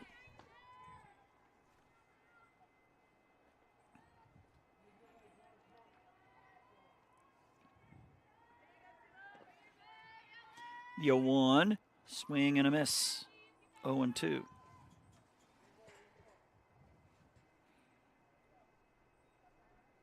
Rihanna Williams is number 15. She'll bat next. The 0-2. Swung on, popped up. Left side, third baseman. Does she have enough room? No. It's about maybe another 2 feet to the right. That thing might stay in play. In 0-2 the count. Very clear but very chilly afternoon here in Bay Minette. 0-2 pitch is low. 1-2.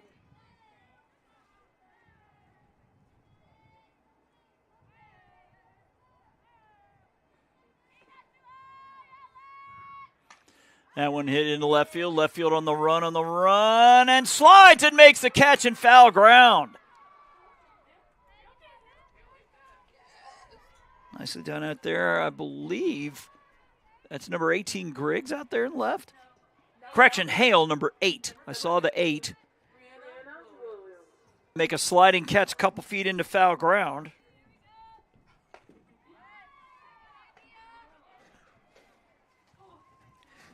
Weather Channel says near record low temperatures tonight. It'll be 25, and that's just the temperature, much less the wind chill. So break out the blankets tonight here in Bay Minette. Low Friday will be 32, 35 on Saturday, 39. Then it'll get up over the 40s. High of 71 a week from Saturday. So maybe that means we'll get some of that weather back that we're used to seeing and feeling. 0-2 the count.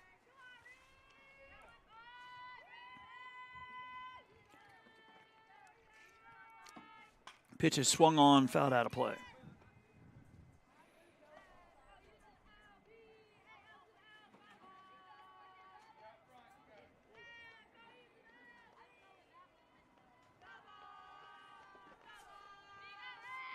The 0-2 is swung on and fouled out of play to the right.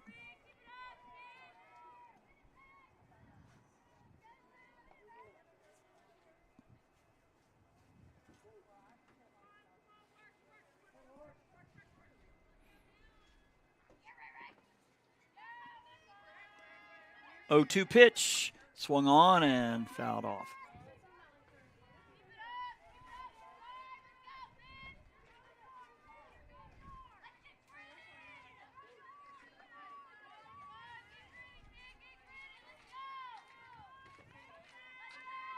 The 0-2 pitch, swing and a miss for strike three. That'll do it for the top of the second. An inning and a half in the books. South coming to bat looking to add to a 3-0 lead here on JockJive. You've started this journey by yourself, but you won't have to go it alone. Because now you're a part of something. A community that wants you to succeed. Thrive. Here, you'll discover found family, fellow travelers, coyotes. That's the pack. That's coastal Alabama.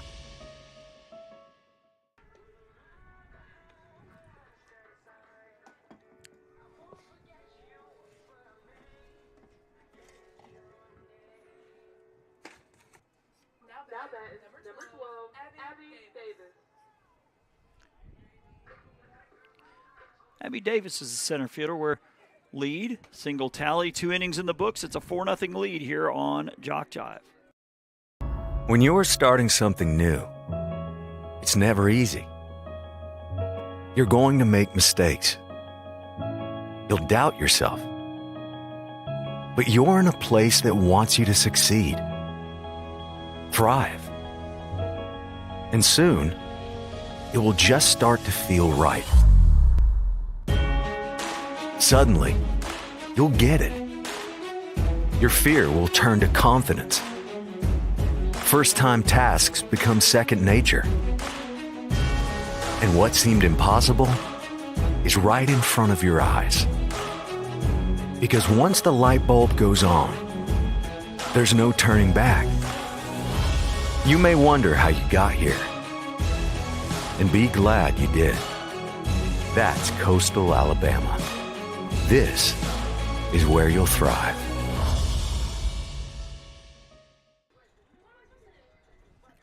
Back to the action here in Bay Minette, where Gracie Toledano will now take over in the circle. The third pitcher in as many innings for Coach Radwich.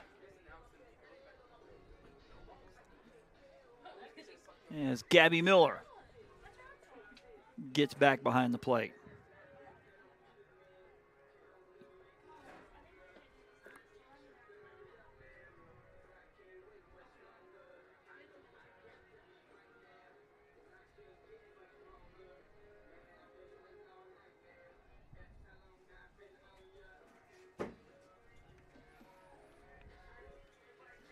Reid State will send up 8, 9, and 1 in Clayton, Stedman, and Moss.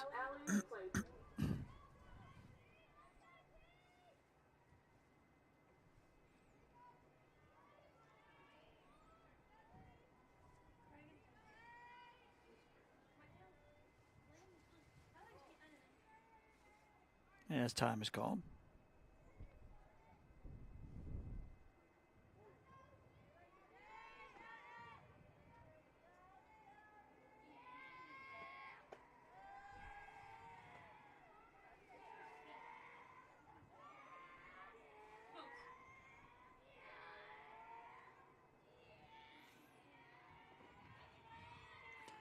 The 1-0 pitch missing inside for ball 2.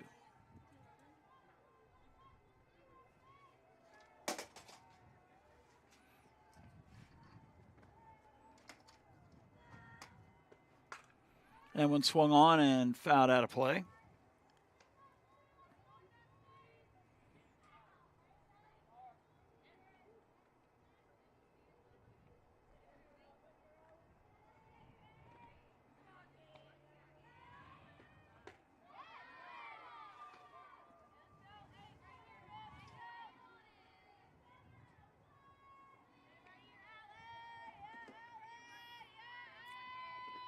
Two and two the count. Pitch missing low, ball 3.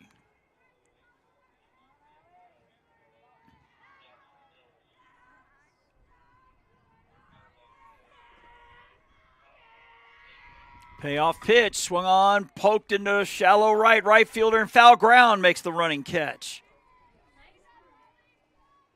That's Bennett on the, I guess, the excuse me swing, yes, check swing. Caitlin Stedman, the number 9 batter of the plate. Chatting with Robert, he will be in Monroeville. Actually, probably is there for either a 5 or 5:30 start with the Coastal North women tonight. So softball in the afternoon here, basketball tonight in 2 different places. The 1-0 is a strike called. Count 1-1.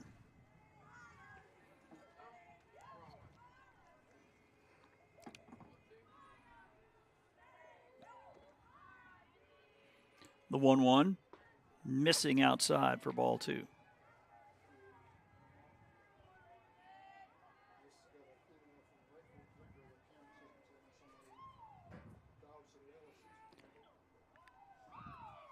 Laney Moss, the leadoff batter on deck, and that one missing. Actually, a strike, as I say.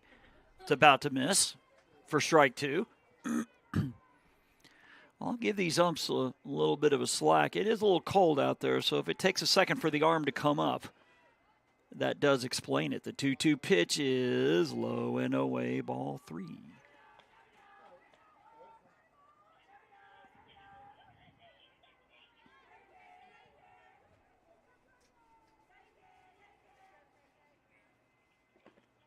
Showing bunt is Stedman, pulling back the 3-2. Ground ball, foul to the right.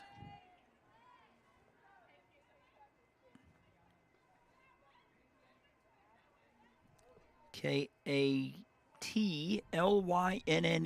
Caitlin Stedman. She bats from the left side and wears number 74. Showing bunt, pulling back, missing outside for ball 4.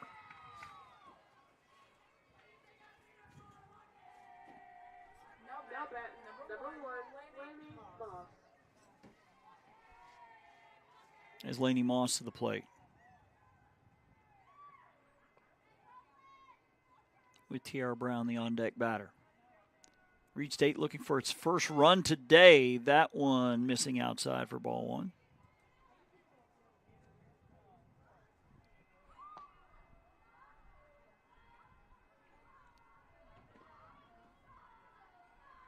One-0 pitch. The bunt is down but foul.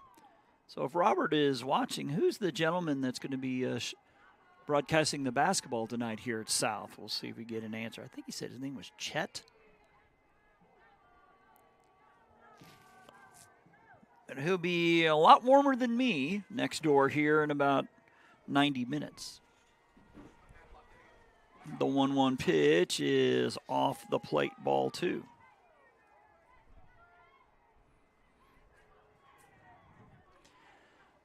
Shadows are starting to get long, at least down the coastal south side on the dugout. Pitch is a ball 3.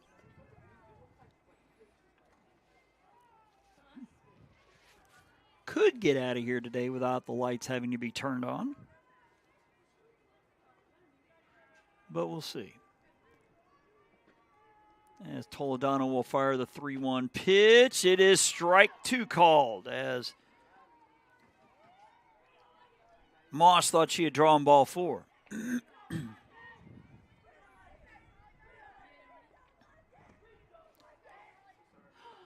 Pitch is a ground ball. Shortstop has it, only play to first. Got her. From one shortstop to the other for out number 2. Lead runner does take second on the play.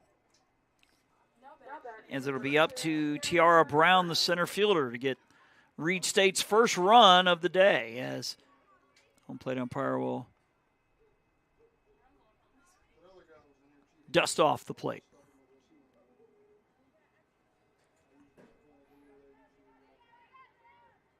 Haven't been there yet, but we'll be a couple times here in the near future over at Andalusia with LBW, who's back in the JockJive fold. That one missing for a ball. Believe we did some of their games pre-pandemic and they're back, so thanks to the powers that be over at LBW for allowing us to stream. That's a swing and a miss, 1-1.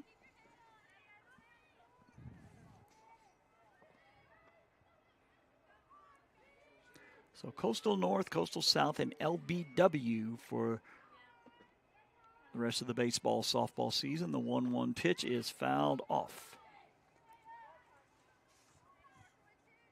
I believe JockJive also doing Georgia Military College softball in, I think it's Milledgeville, Georgia. A little south of Atlanta. The 1-2 is off the plate. Count now 2-2.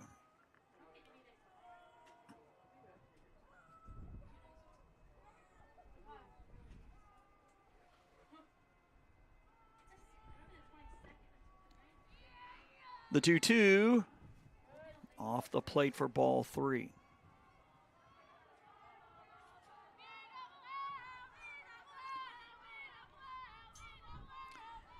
The inning continues. Wright will bat. Payoff pitch is swung on, foul out of play to the right.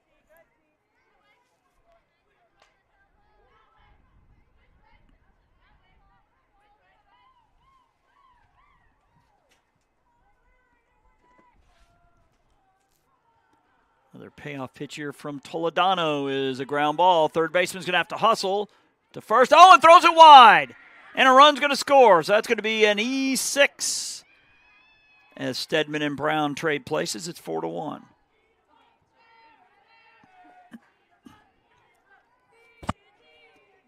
So the throw from Lottinger wide of first.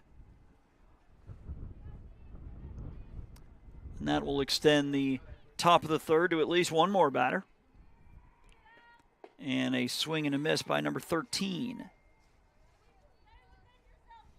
Alicia Wright, it's 0-1.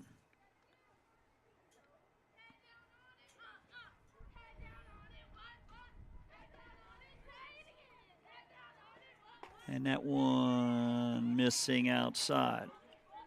So temperature will start to get a little warmer as this near freezing or wind chill at freezing will leave us. This time the shortstop makes the play over to first in time for the out. So it'll go 6-3 as Reid State will leave a runner, but they score their first run of the day. 2.5 in the books here in Game 2. It's 4-1 Coastal South here on JockJive. You've started this journey by yourself, but you won't have to go it alone. Because now you're a part of something. A community that wants you to succeed. Thrive. Here, you'll discover found family, fellow travelers, coyotes. That's the pack. That's Coastal Alabama.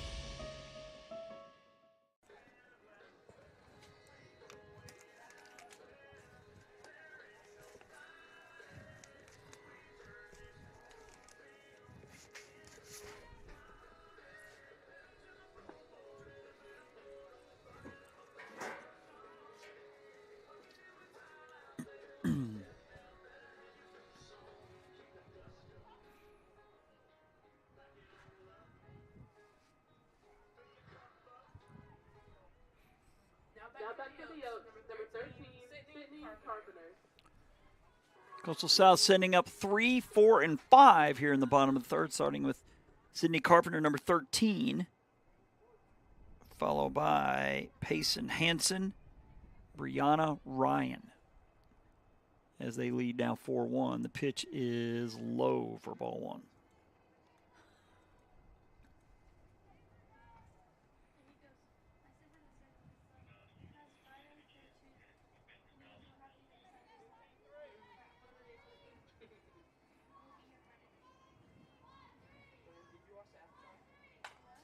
That one hit down the left field side. That's trouble, and off the wall about 2/3 of the way up. Carpenter missing a homer by maybe 3 feet. Long double to lead off the bottom of the third. So it looks like Coastal North will be hosting Chat Valley tonight. Coastal South will be hosting Lawson State. So is that action there will be starting in about 90 minutes.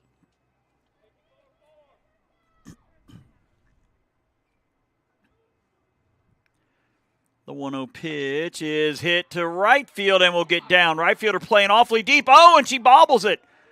That's going to be an E9 and a run coming in to score to make it 5-1. So South gets the run back they lost in the top half. Look like Beggs, the right fielder, may have thought that ball was going to come up a little on her, but it got under her glove and away from her to move the batter up a base. So Brianna Ryan, 0-0, or double-ot, if you will, batting from the left side, and she a right side fouls one off.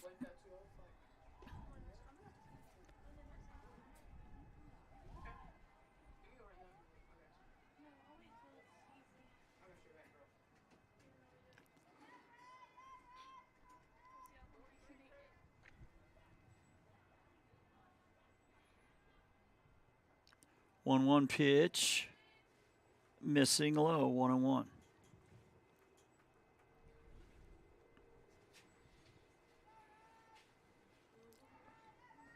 Imagine that's got to be divisional battles for both North and South as we're deep into February where every game matters. The 1-1 pitch is upstairs, ball 2. Robert telling me earlier this week he was doing a site review in Huntsville. I believe that's Alabama A&M up there, where we have done games before.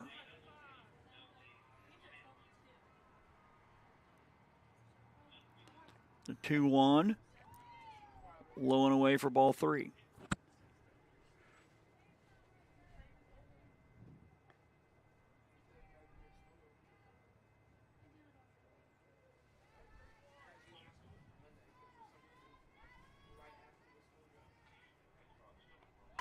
That one ripped over the second baseman all the way to the fence. That should be a double as Ryan rounds first, and Coach Radwich puts the stop sign on her there.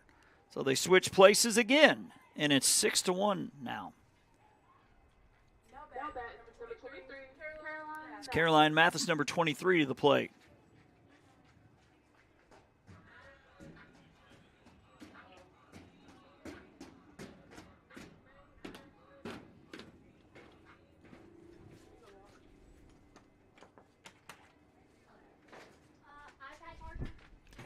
That one popped up right side, first baseman out, second base out, right field will make the catch at foul ground. The runner will tag from second and move to third. Right fielder Beggs runs that one down in the foul ground, but it's deep enough for Ryan to move up a base.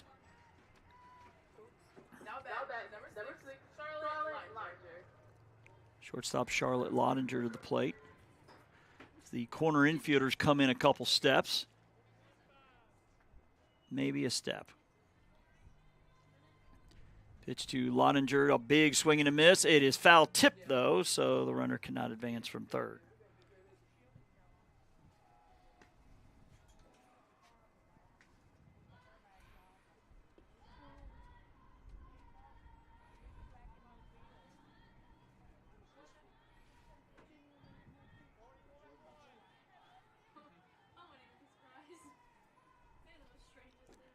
Pitch is a grounder. Third baseman has it over to first in time. The runner's going to try to score and does without the slide, but Ryan beating the throw home by maybe a step. It's 7-1. Now bat, number 10, Riley Bennett.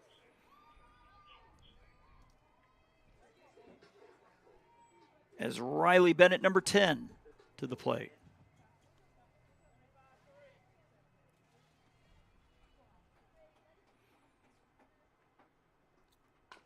And it's grounded to the left side. Not sure if the Lady Oats are excited for St. Patty's Day way ahead, or they just got green bows in bulk at Sam's. I'm not sure. But there's about 5 or 6 of them donning the green hair bows today.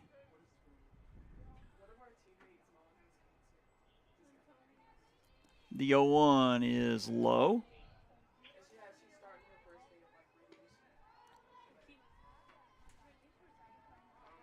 One ball, one strike. Here in the bottom of the third, where Coastal South has put up a crooked number once again. 3-1-3 their line score reads for a total of 7-1 to Reid State. That one is a strike call.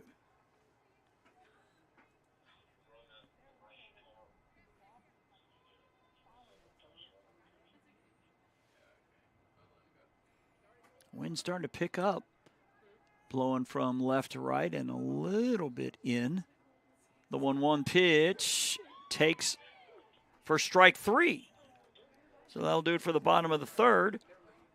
But Coastal South adds to their lead.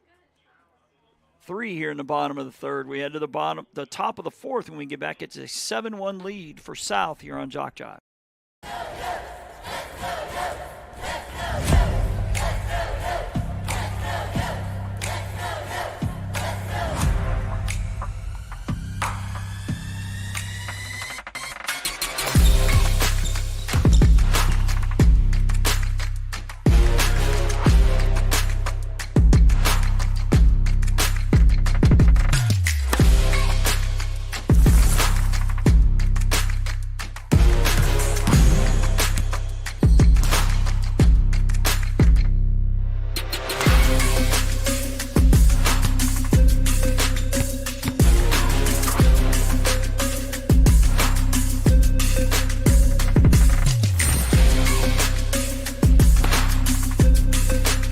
We are the Pack.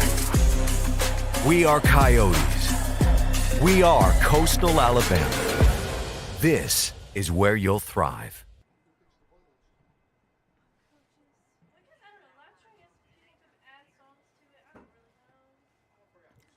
Back here in Bay Minette.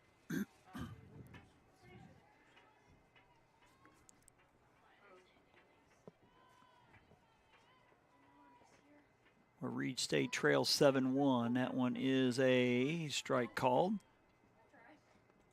believe it's the middle third of the Reid State lineup with Bolden leading it off. Toledano out there for her second inning in the circle. That one up and away. Now a ball and a strike.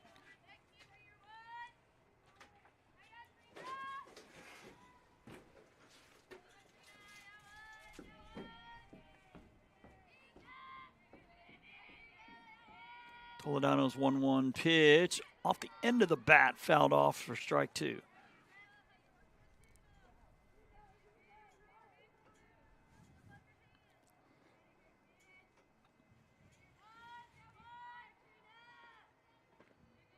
Toledano with the 1-2 pitch. One hopper to the second baseman, took a funny bounce. That,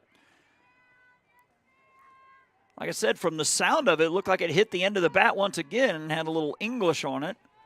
It's a tough E4 to give because it went right to her, but it ate up Hanson a little bit, and the leadoff runner aboard here for Reid State.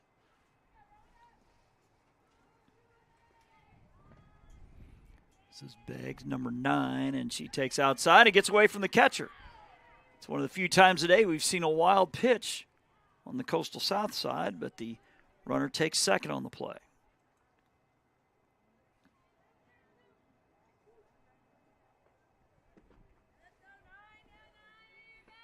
Pitch off the end of the bat again is fouled off, 1-1.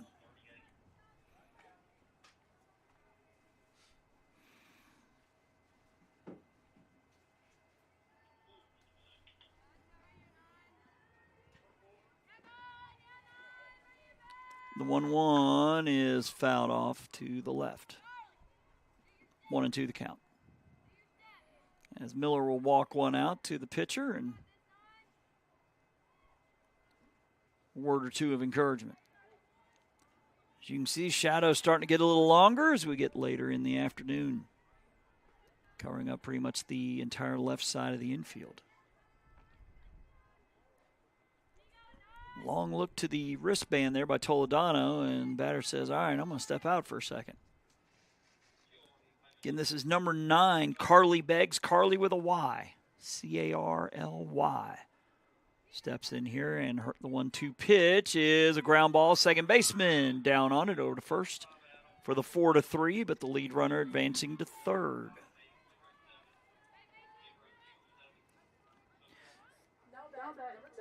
Number 20 is Alexis Molino.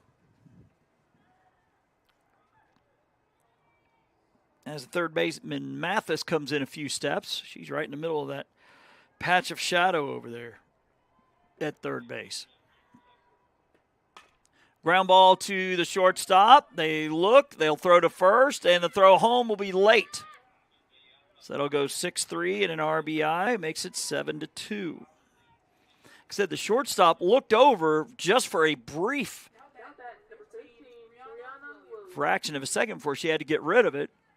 And Bolden got a good jump and was able to beat the throw home. 7-2 is our score now here in the fourth. The pitch is low. 1-0.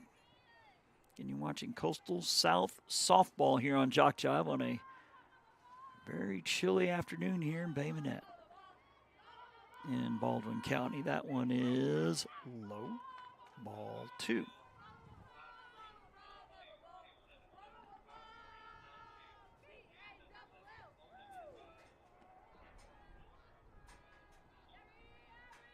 Two-0 up and away. Ball 3.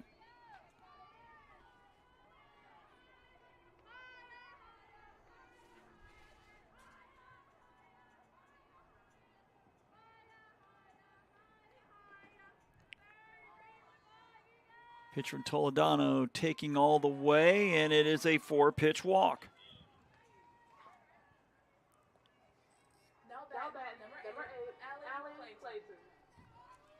That was Rihanna Williams drawing the 4-pitch walk. As Allie Clayton, number 8, steps in.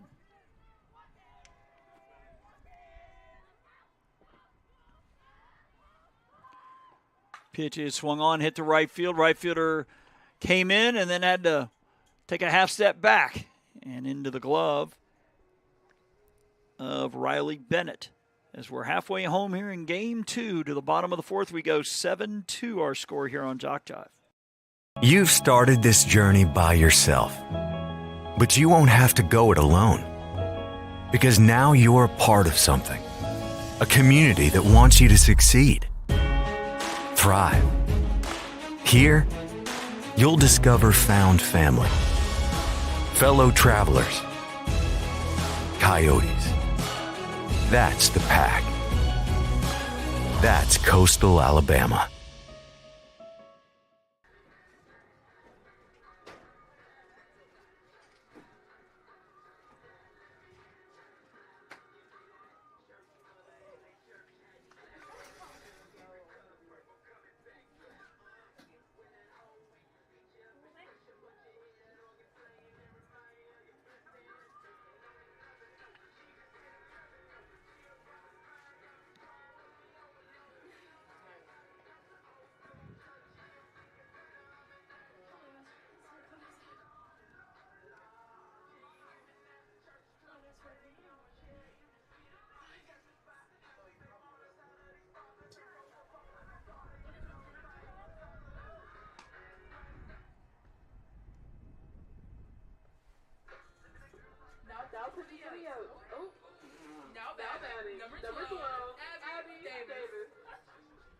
Number 9, Abby Davis, will lead off.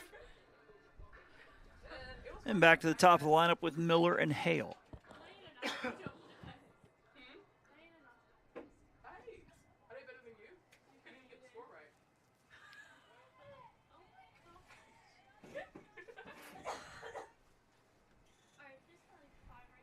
Pitch is up for ball one.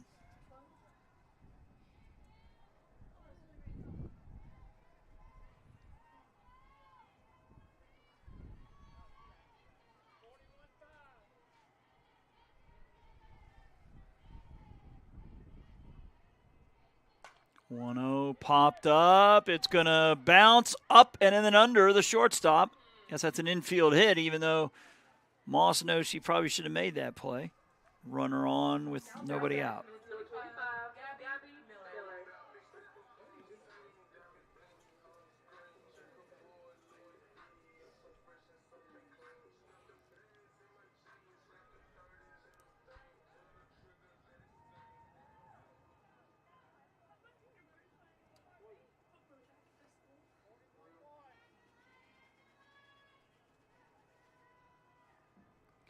Left-handed hitting Miller will take one low and away, and it gets away from the catcher.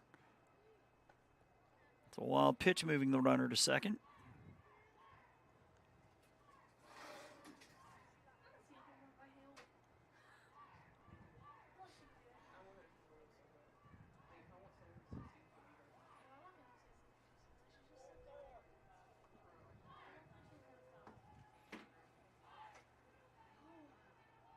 One-0 pitch up and away for ball two.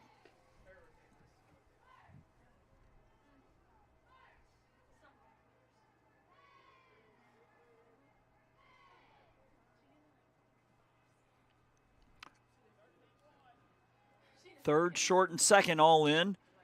Anticipating some sort of slap. The pitch is up for ball three.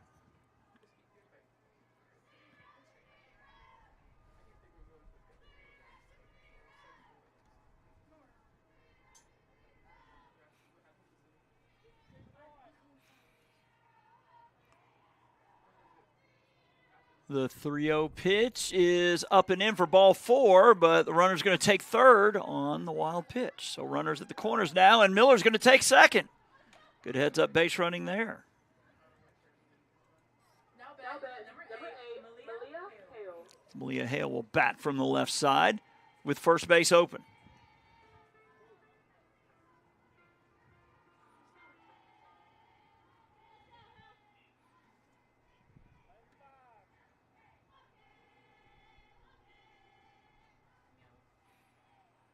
Pitch to Hale is up for a ball.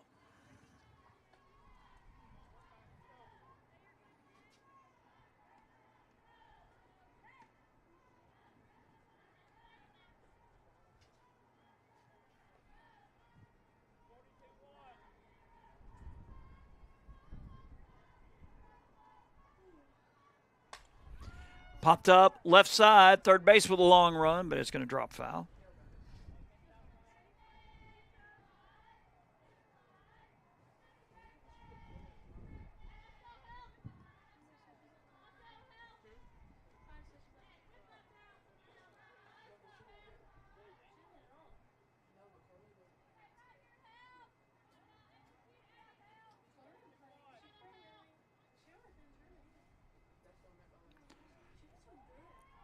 One pitch, up and in. Now 2 balls and a strike.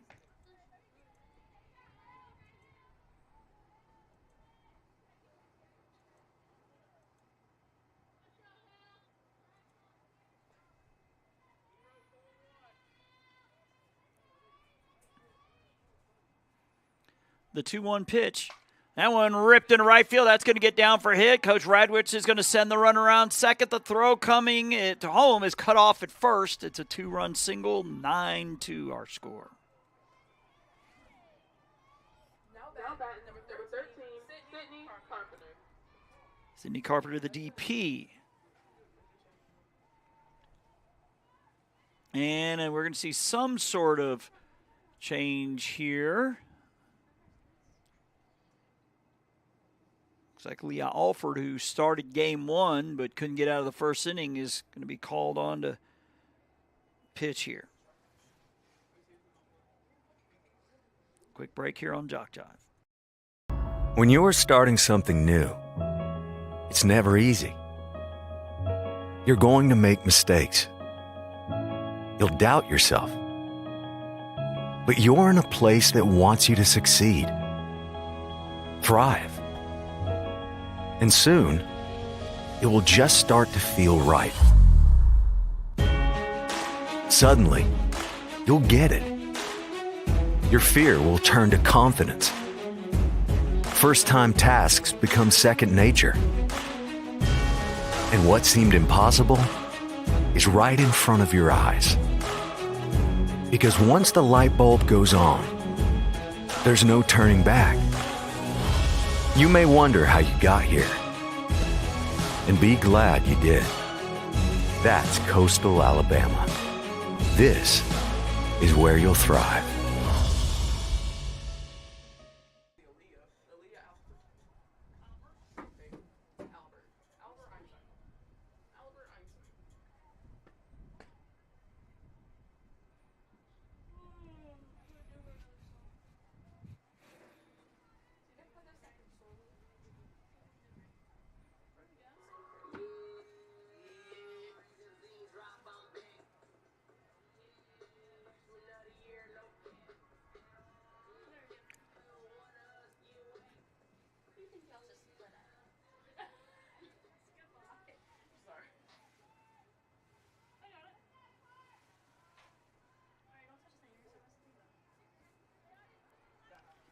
Back to the action here in Bay Minette.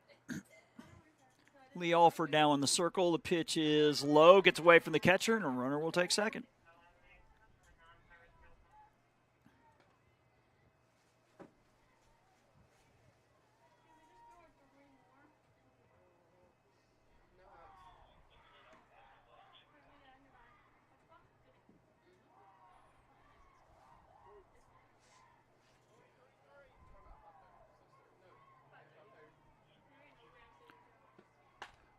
One ball pitch past the shortstop into center field, and that'll score another run. It's 10-2. Now bat number 16, Payson Hansen will bat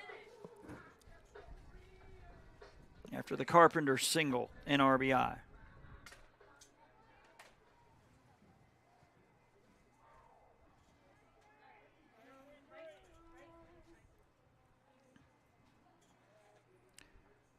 Pitch is swung on, hit into right center for a base hit. Gets past the center fielder. We may get a runner scoring from first.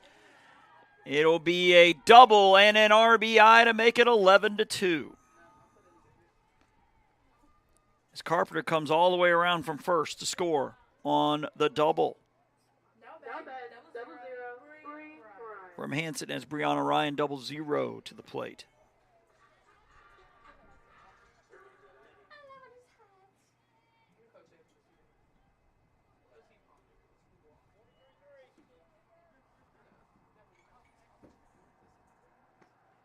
That one ripped into left center and will get down for a hit and another RBI. So run rule now on the table here. It's 12-2.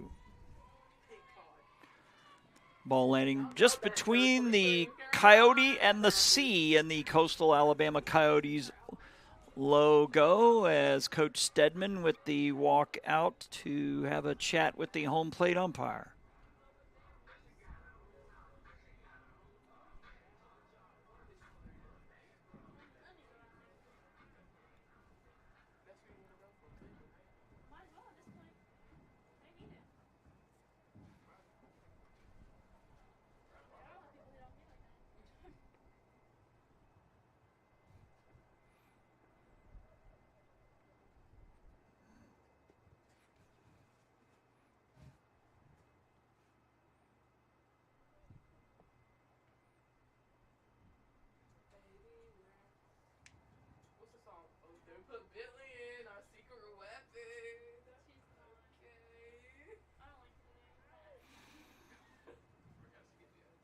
We see the left fielder trotting in.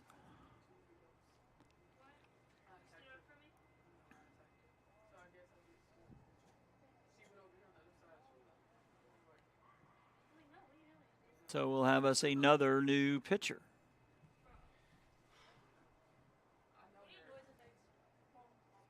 Looks like Beggs Number 9, possibly the pitcher, as we see Alicia Wright, number 13, going to right.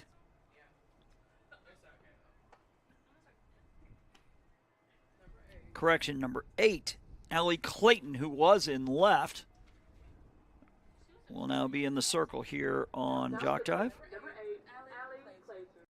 You've started this journey by yourself, but you won't have to go it alone. Because now you're a part of something, a community that wants you to succeed, thrive. Here, you'll discover found family, fellow travelers, coyotes. That's the pack. That's Coastal Alabama.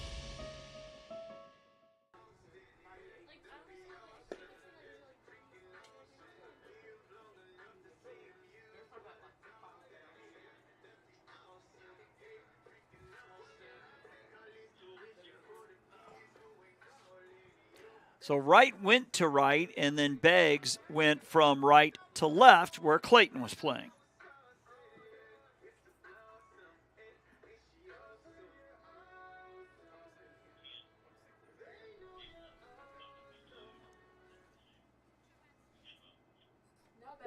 Number 23, Caroline Madison.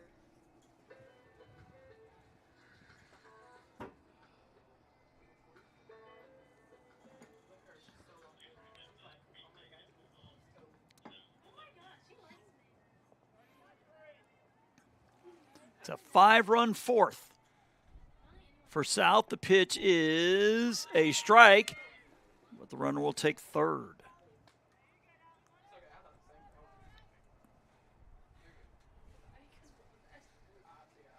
Again, Caroline Mathis, number 23, is your batter.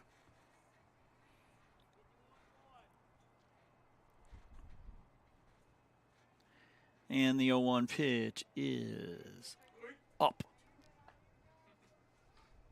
1-1 the count.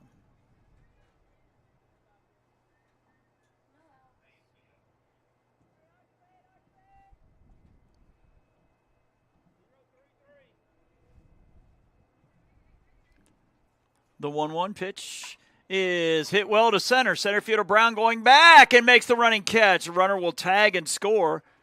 Brown covered a lot of ground there, catching it just short of the track. The sac fly will make it 13-2. Caitlin Bentley's number 44. She'll step in.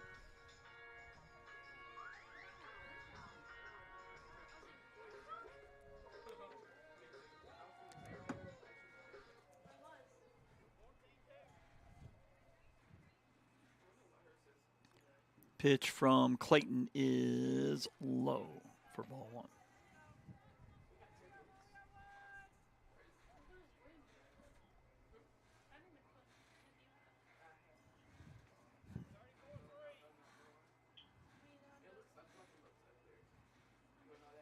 One-0 pitch. Missing. 2-0 the count.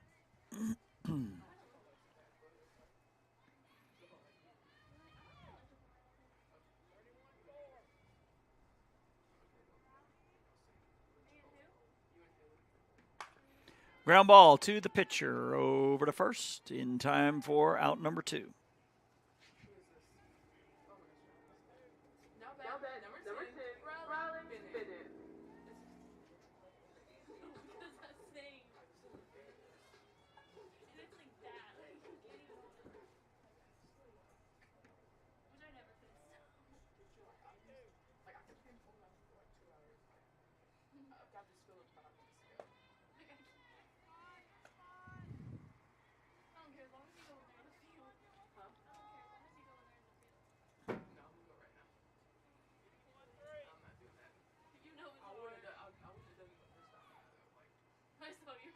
The 1-0 is going to miss low and away. Correction, count now 2-0. In 21-0, and now 13-2 here in game 2. As South is really blowing it open here with a 6-run fourth. Pardon me.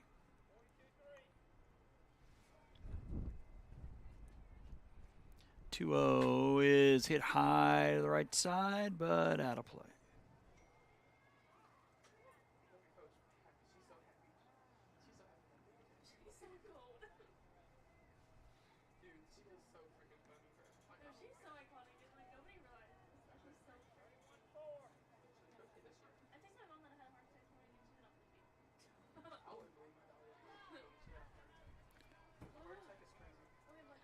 Missing for ball 3.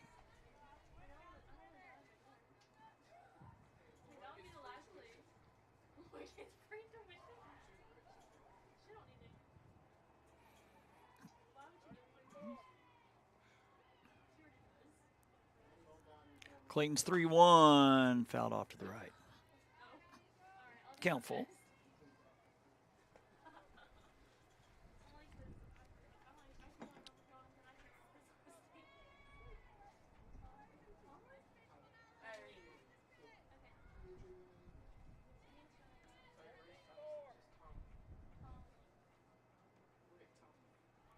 The 3-2 hit high and out of play again to the right side.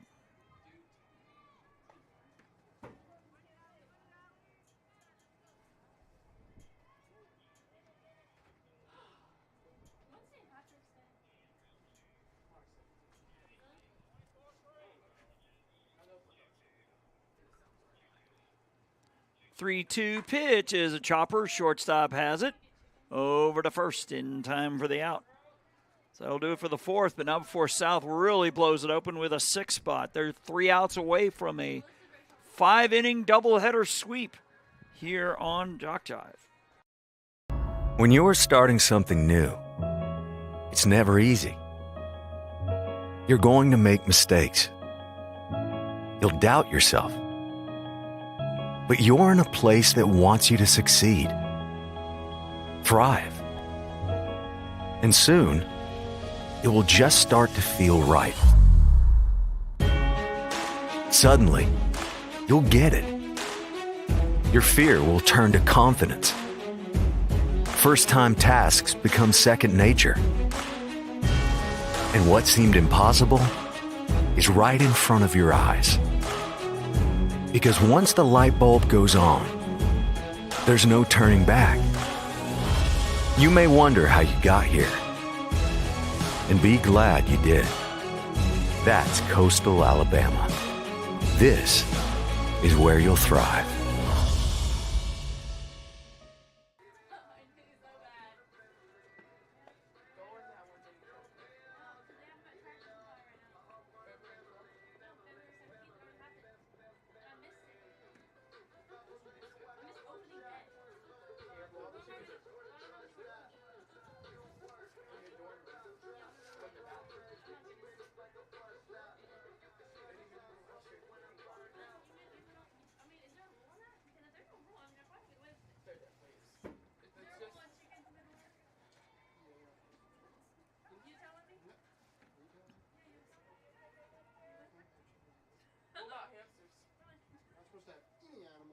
Now batting number 74, Caitlin Stedman.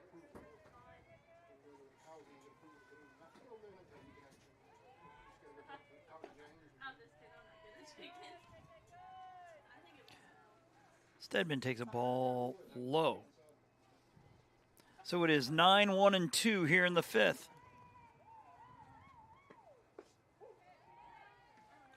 And that's a strike.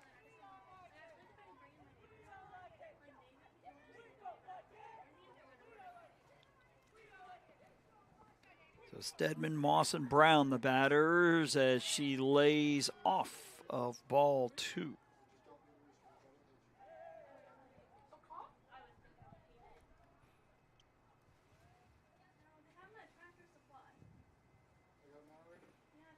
Showing bunt, pulling back, and taking ball 3 high.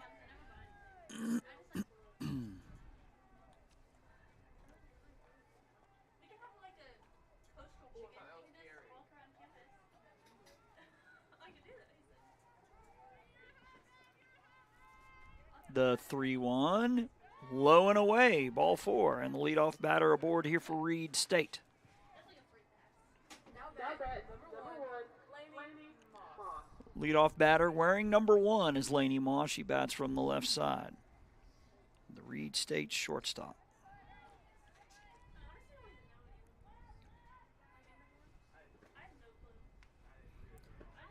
And the bunt down, but foul.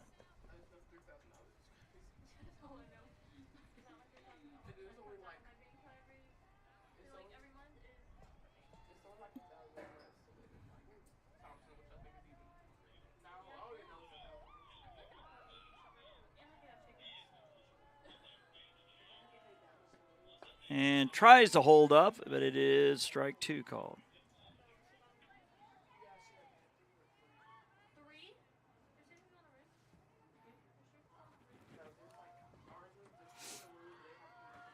The 0-2 popped up, but that's going to get out of play.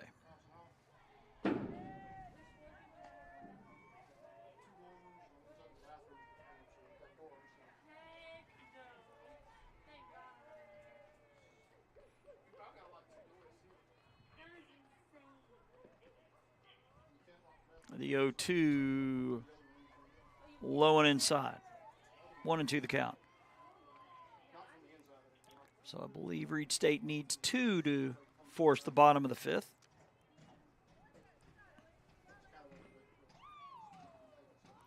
One-two pitch. In there for strike 3 called.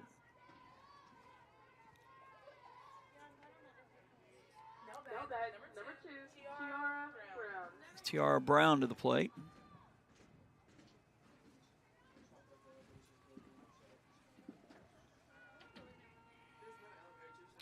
Pitch ripped, foul, missing by maybe a foot or 2.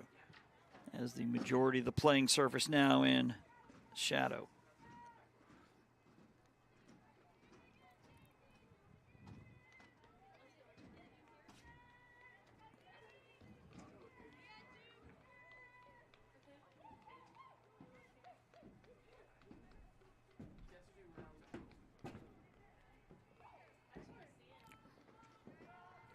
Oh, 1 pitch.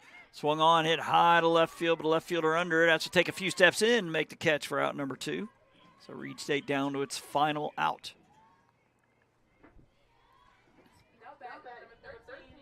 Number 13, Alicia Wright, hoping to not be it as she steps in batting from the right side.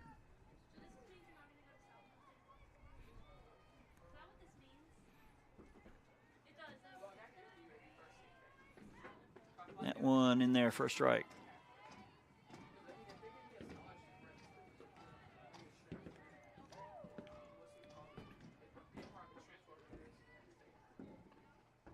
Bolton will bat if the inning continues. That one misses high for ball 1.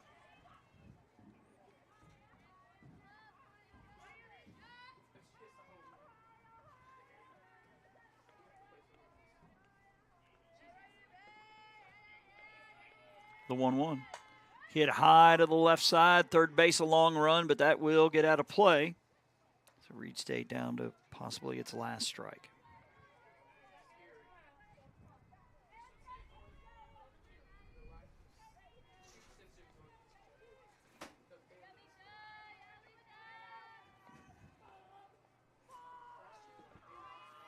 One-two pitch is a chopper foul to the left.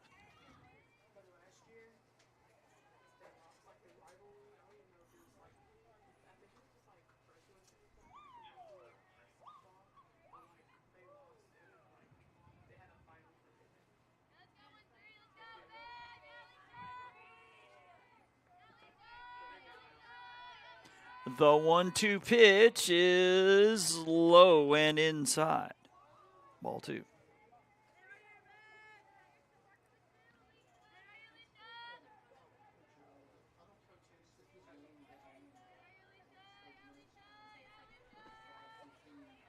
The 2-2 pitch hit high to left center. Center fielder coming over and will make the catch for out number 3. And that'll do it for this one as Coastal South at a pair of 5-inning games will sweep Reid State 21-0 and now 13-2. Again, we encourage you to like us on Facebook, JockJive Sports, to stay updated on all of our future broadcasts. So on behalf of the boss, Robert Williams, and Jason Thompson, calling in today here from Bay Minette, where the Lady Yotes will take a pair from Reid State. Good afternoon, everyone.